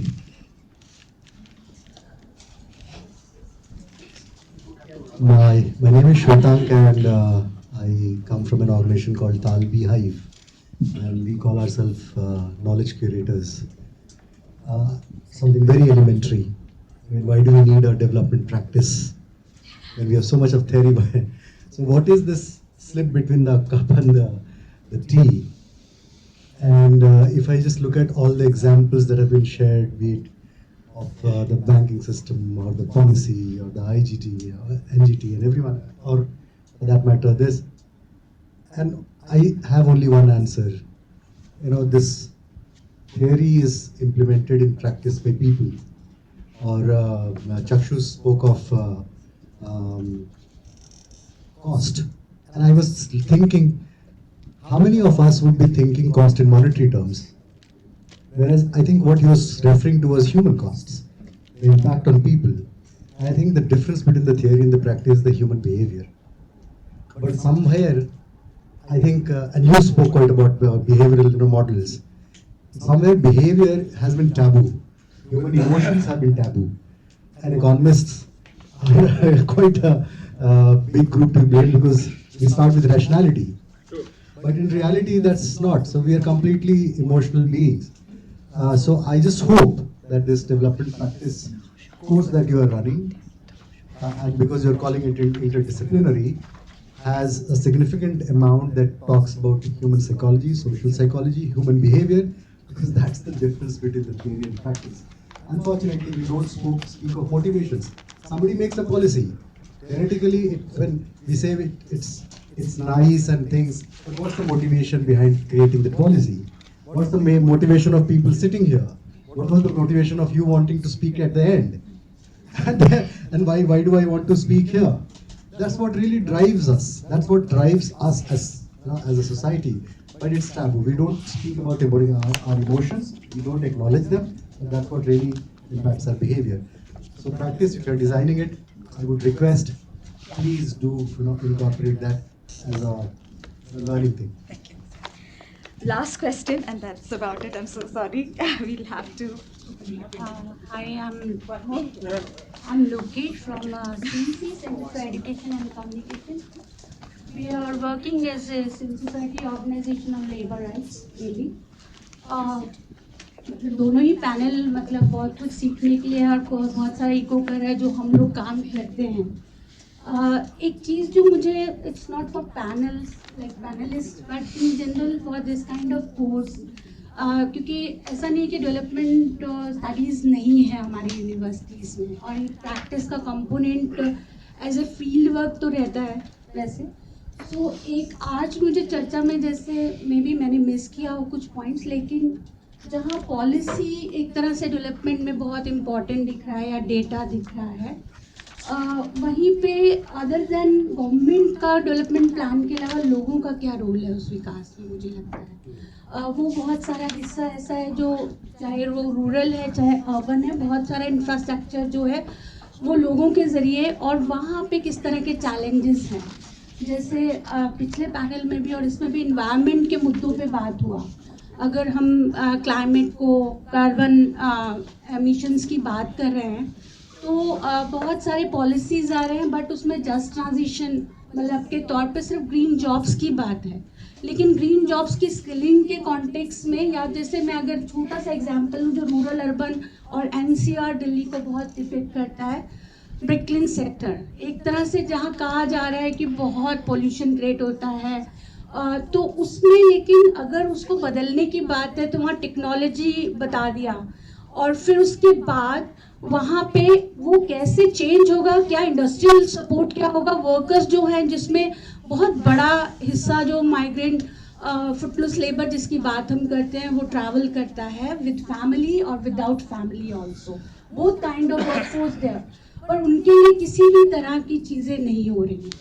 तो in that context जो ground में कोई भी policy आ रही है वो क्या है और पॉलिसी के अलावा डेवलपमेंट प्रोग्राम्स में किस तरह की चीज़ें, अगर उस तरह के कोर्सेज के थ्रू रिसर्च के थ्रू स्टूडेंट कोलैबोरेशन करें, उस तरह के ऑर्गेनाइजेशन जो इन मुद्दों पे काम कर रहे हैं, so maybe it will be very like helpful for like not only like people who are in government but other people are also who are working in grounds also and for development. और मुझे लगता है कि उस तरह के collaboration की possibilities अगर बनती हैं तो कोर्सेज तभी वहाँ प्रैक्टिस की बात जो है वो बहुत बेहतर तरीके से. Last question, please.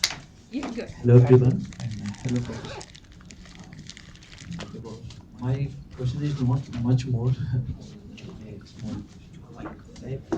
So how develop an environmental conflict with each other, from example travel area development?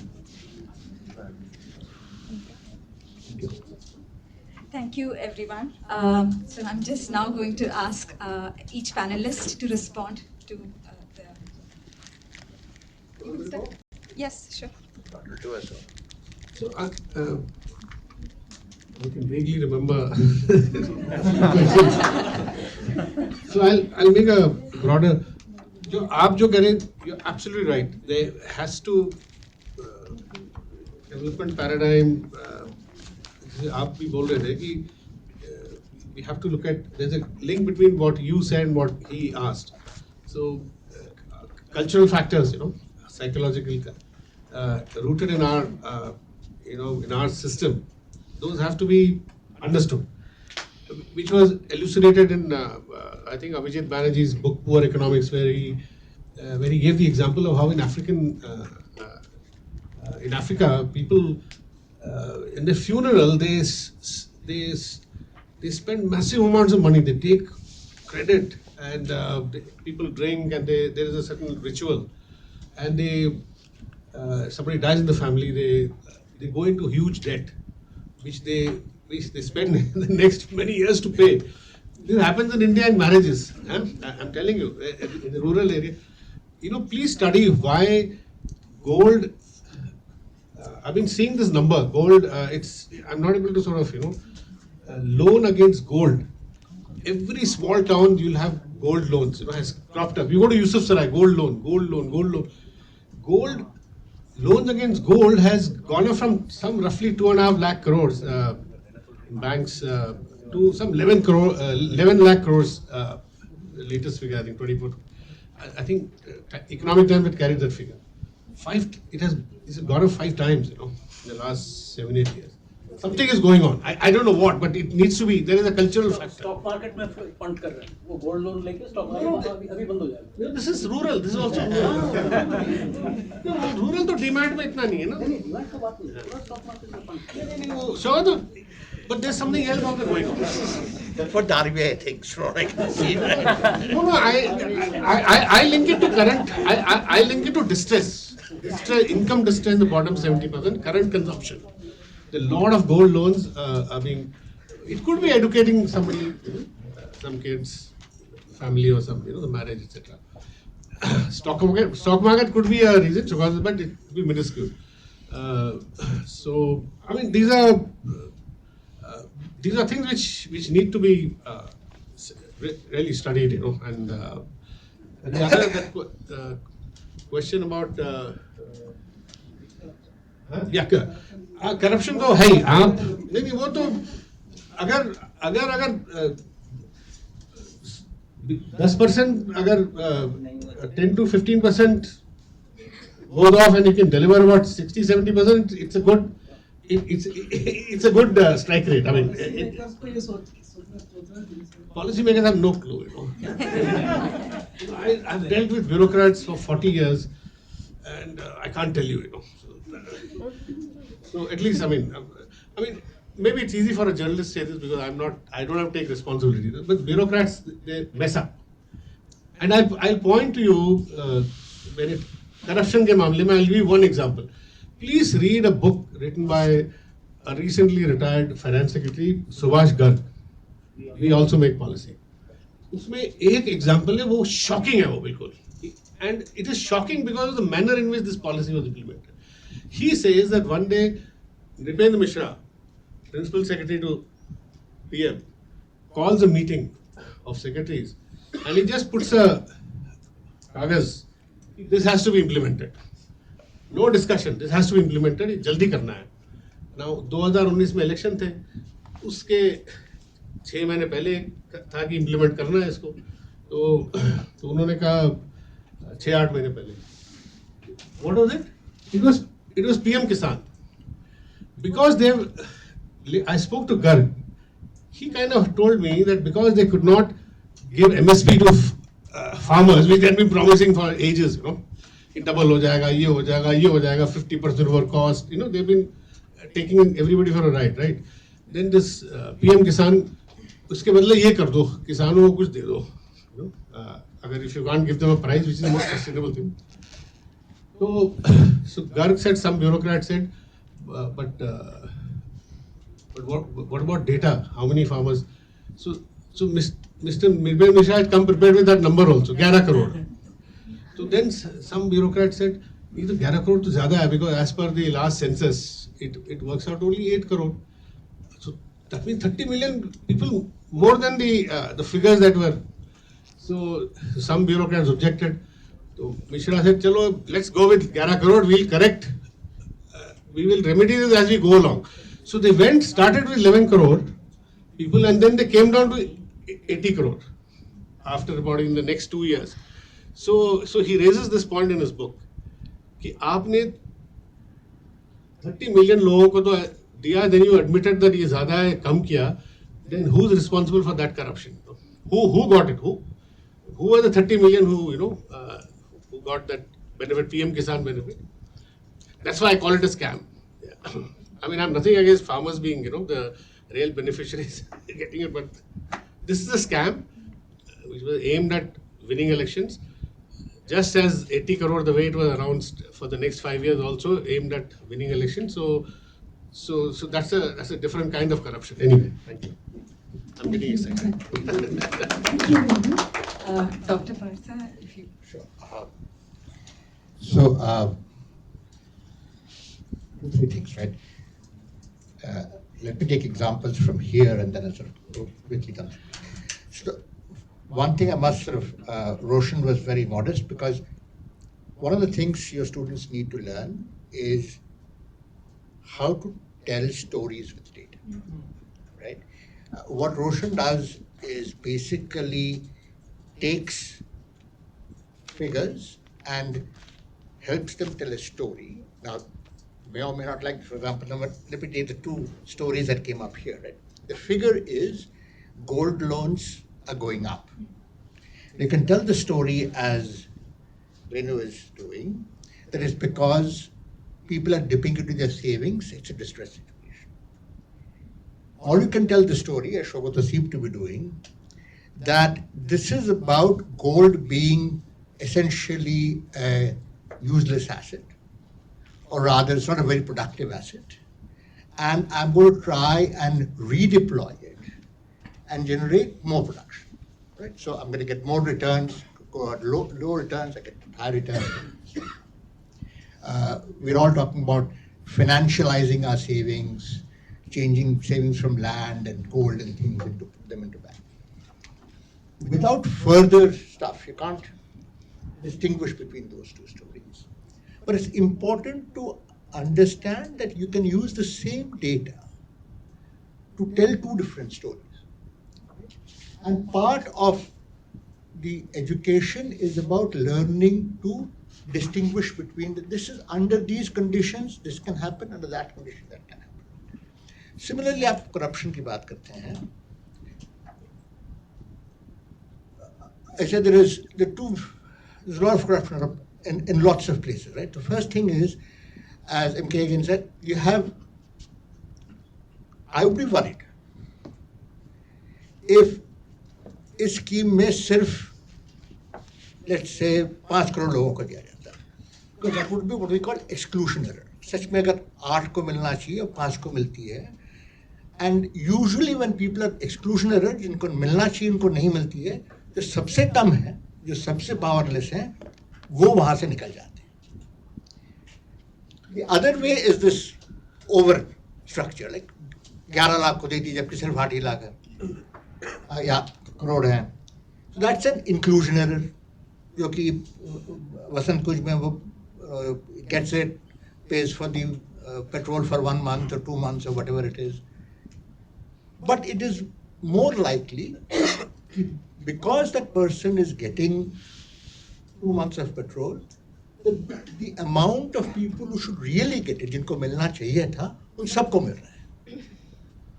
तो क्या ये जो ज्यादा खर्चा हो रहा है वो जायज है? अगर उस हिसाब से देखी जाए कि सबको मिली जाए. Right? So there's an inclusion error, there's a price that you're paying to ensure that the scheme covers everybody. So in any cases, you'll have different errors to make now, and there could be general corruption, structures, etc. All I'm saying is कि जब आप हर चीज को देखते हैं, कई पहलू होते हैं. और when you come to an issue, and it goes back to the first question about doing your PhDs, it is important, of course, to look at it from different things, but please, there's only one thing to I say to people with PhDs. A good PhD is a finished PhD. Finished Isn't that for 5 years?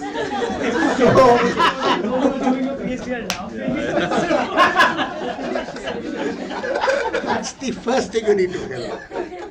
You have your life to do research. You get a certain amount of time to do your PhD. Do not confuse the two. Right? The first thing you put that stuff in place.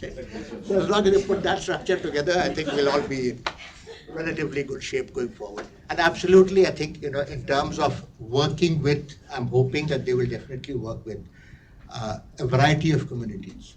Because, and I'm just taking that from that one sentence that Deepanshu spoke in the morning, कि सुनना चाहिए. Right? And for my sins, I've been on many government committees and so on and so forth, across a variety of structures in the railways, in land, in structures, etc. और एक चीज है that I can assure you that most civil servants that I've interacted with, हमारी देश की जो system है, हर एक सिविल सर्वेंट कम से कम 10 साल गांव में बिताता है. और वो जो एक्सपीरियंस है, sometimes it works in the wrong way because it then takes that 10 years of experience and enables it to carry on for the next 20 years, which is a problem. But most of them use that 10 years of experience, helps them inform how it would affect people actually on the ground. और काफी लोग जो हैं, जो कि जब ये committees बनती हैं, स्ट्रक्चर्स बनती हैं, एक्सेट्रा, असली में सुनना चाहते हैं कि क्या हो रहा है. It is not usually लगता ऐसे है, looks as if people are imposing a solution, as in this particular instance of Rupen Bashar that was talked about. But even then, that instance, and that is very important what he said, election जीतने के लिए. Election जीतने के लिए मतलब you're trying to actually respond to some perceived demand that you're seeing from the people. अभी तक जब तक that particular rationale is underlying policy, that you're trying to do something that will actually respond to the demand, you may do the wrong thing, might not be reading the signals right. Obviously, the Congress which lost elections did not read the signals right. So it's obvious. Lekin the intent is always to make that happen. And that is, I think, a very important thing to realize. At least अभी तक जो system है हमारे देश में, that basic fact, वो गांव में हो, शहर में हो, गांव में डेवलपमेंट हो रही है, शहर में डेवलपमेंट हो रही है, I don't think those distinctions are becoming increasingly relevant कि गांव कहाँ है, शहर कहाँ है, अगर आप देखना चाहें तो वो मुश्किल हो जाती है बताने के लिए. So that intent, I think, is very important, and we should keep that hope in mind as we take this thing forward. Thank you. Question.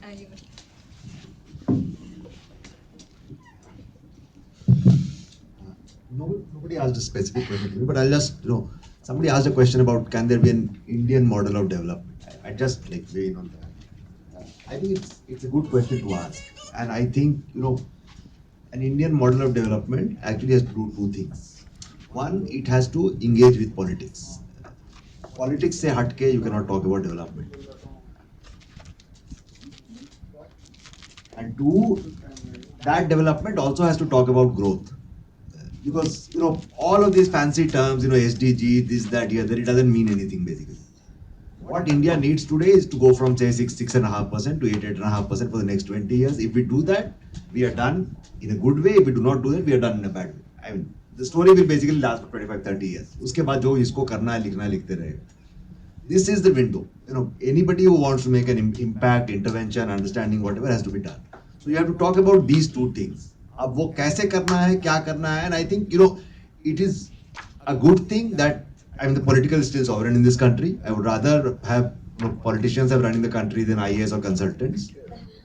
And I think it is important that we actually prioritize growth over development in almost all things except environment, because environment, poor thing, can't have a political backlash. Regions which are the most environmentally fragile are actually the least politically empowered also in this country. Demographics and other things. So on these two things, I think if any development practice program, curriculum, pedagogy, sort of nudges people, and these things are happening with or without a program in this country, across the country, across states, across political parties, you are now political consultants. What are these people doing? They are actually, I think, telling political parties कि ये करोगे तो चुनाव जीतोगे. So there is a demand for these things. I think investing in these things might be a good idea. Also, just adding to what Roshan said, when you said, is there an Indian model of development? So there's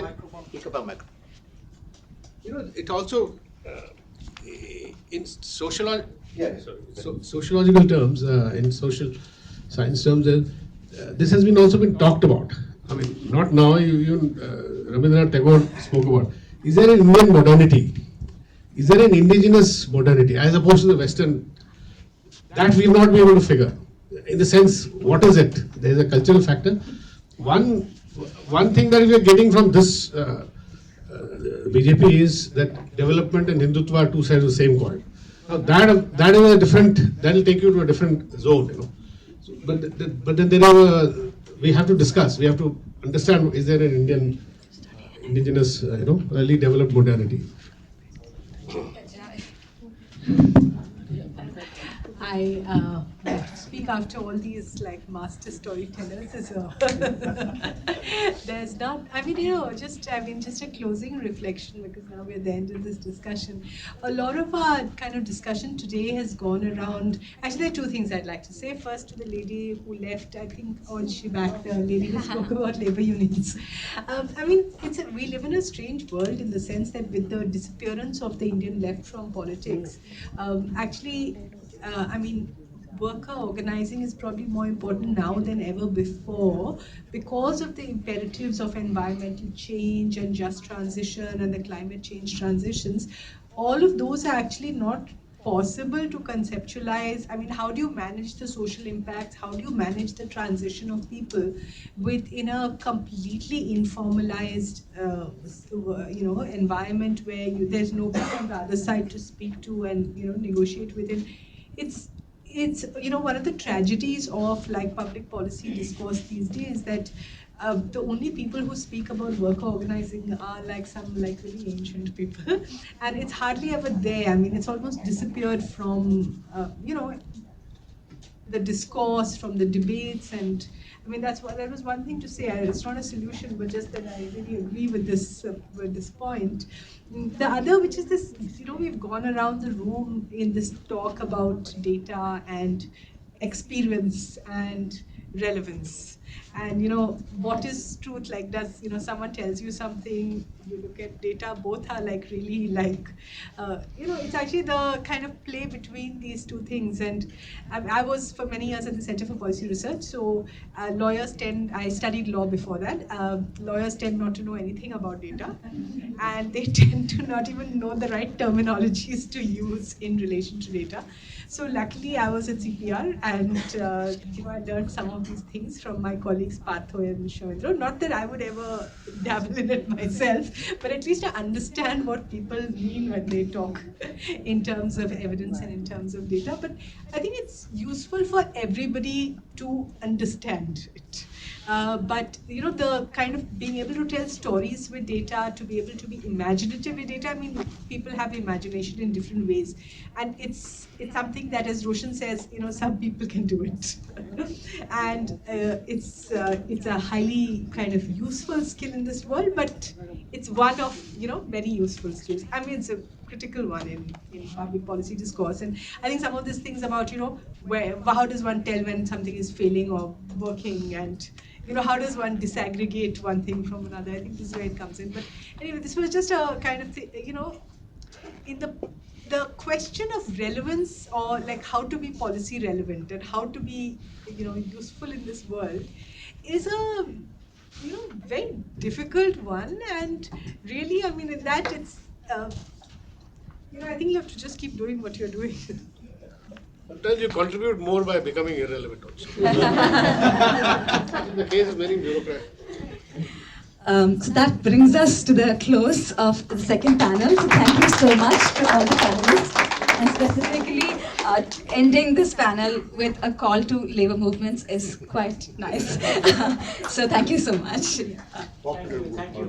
Just allow me quickly, because we have what you would consider as evening snack, dinner boxes, as everybody leaves. So I just want to take quickly a couple of minutes to share a word of thanks. And as I say that, there's a lot to take away from not just the two panels, but I would say that one of the objectives of this exercise, we've done a pretty expansive curriculum development workshop for the program.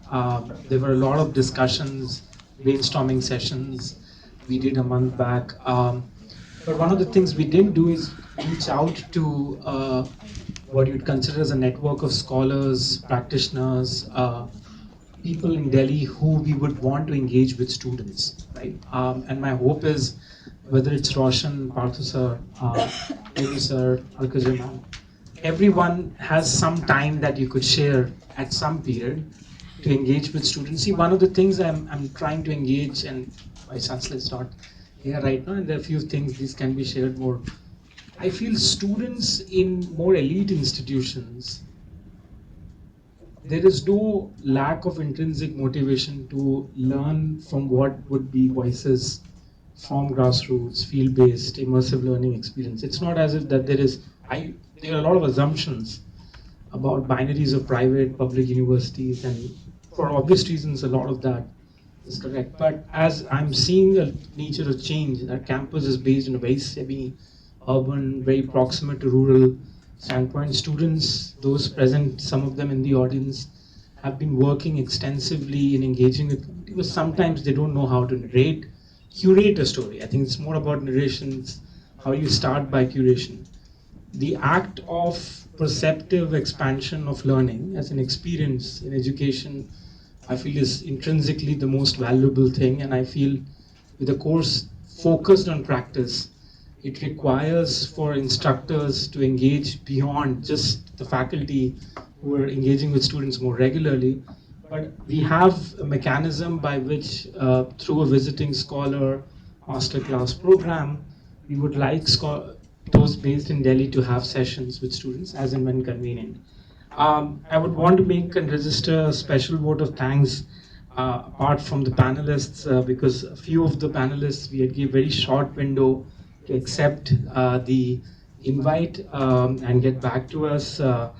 Arkaja Singh, and thank you so much for accepting the invite. Ritu Mathur, nice round of applause.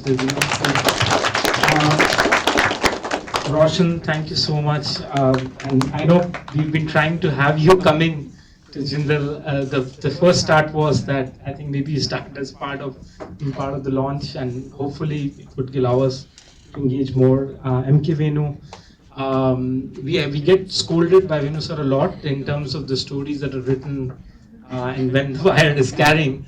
But I feel for students there's an immense opportunity to be able to understand how to write and engage. And there is a lot of focus on writing in this program from the first trimester itself, which is about how to communicate and express what your thoughts are.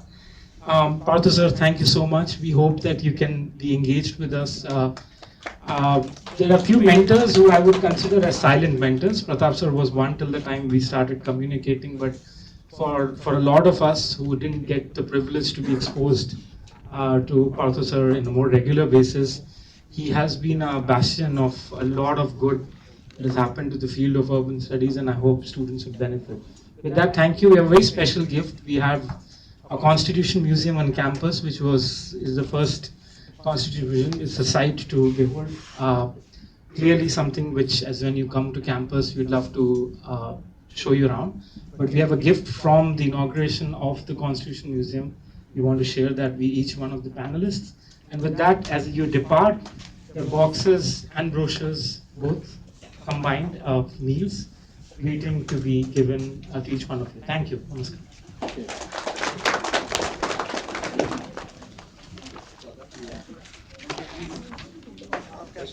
Thank you so much. It's lovely.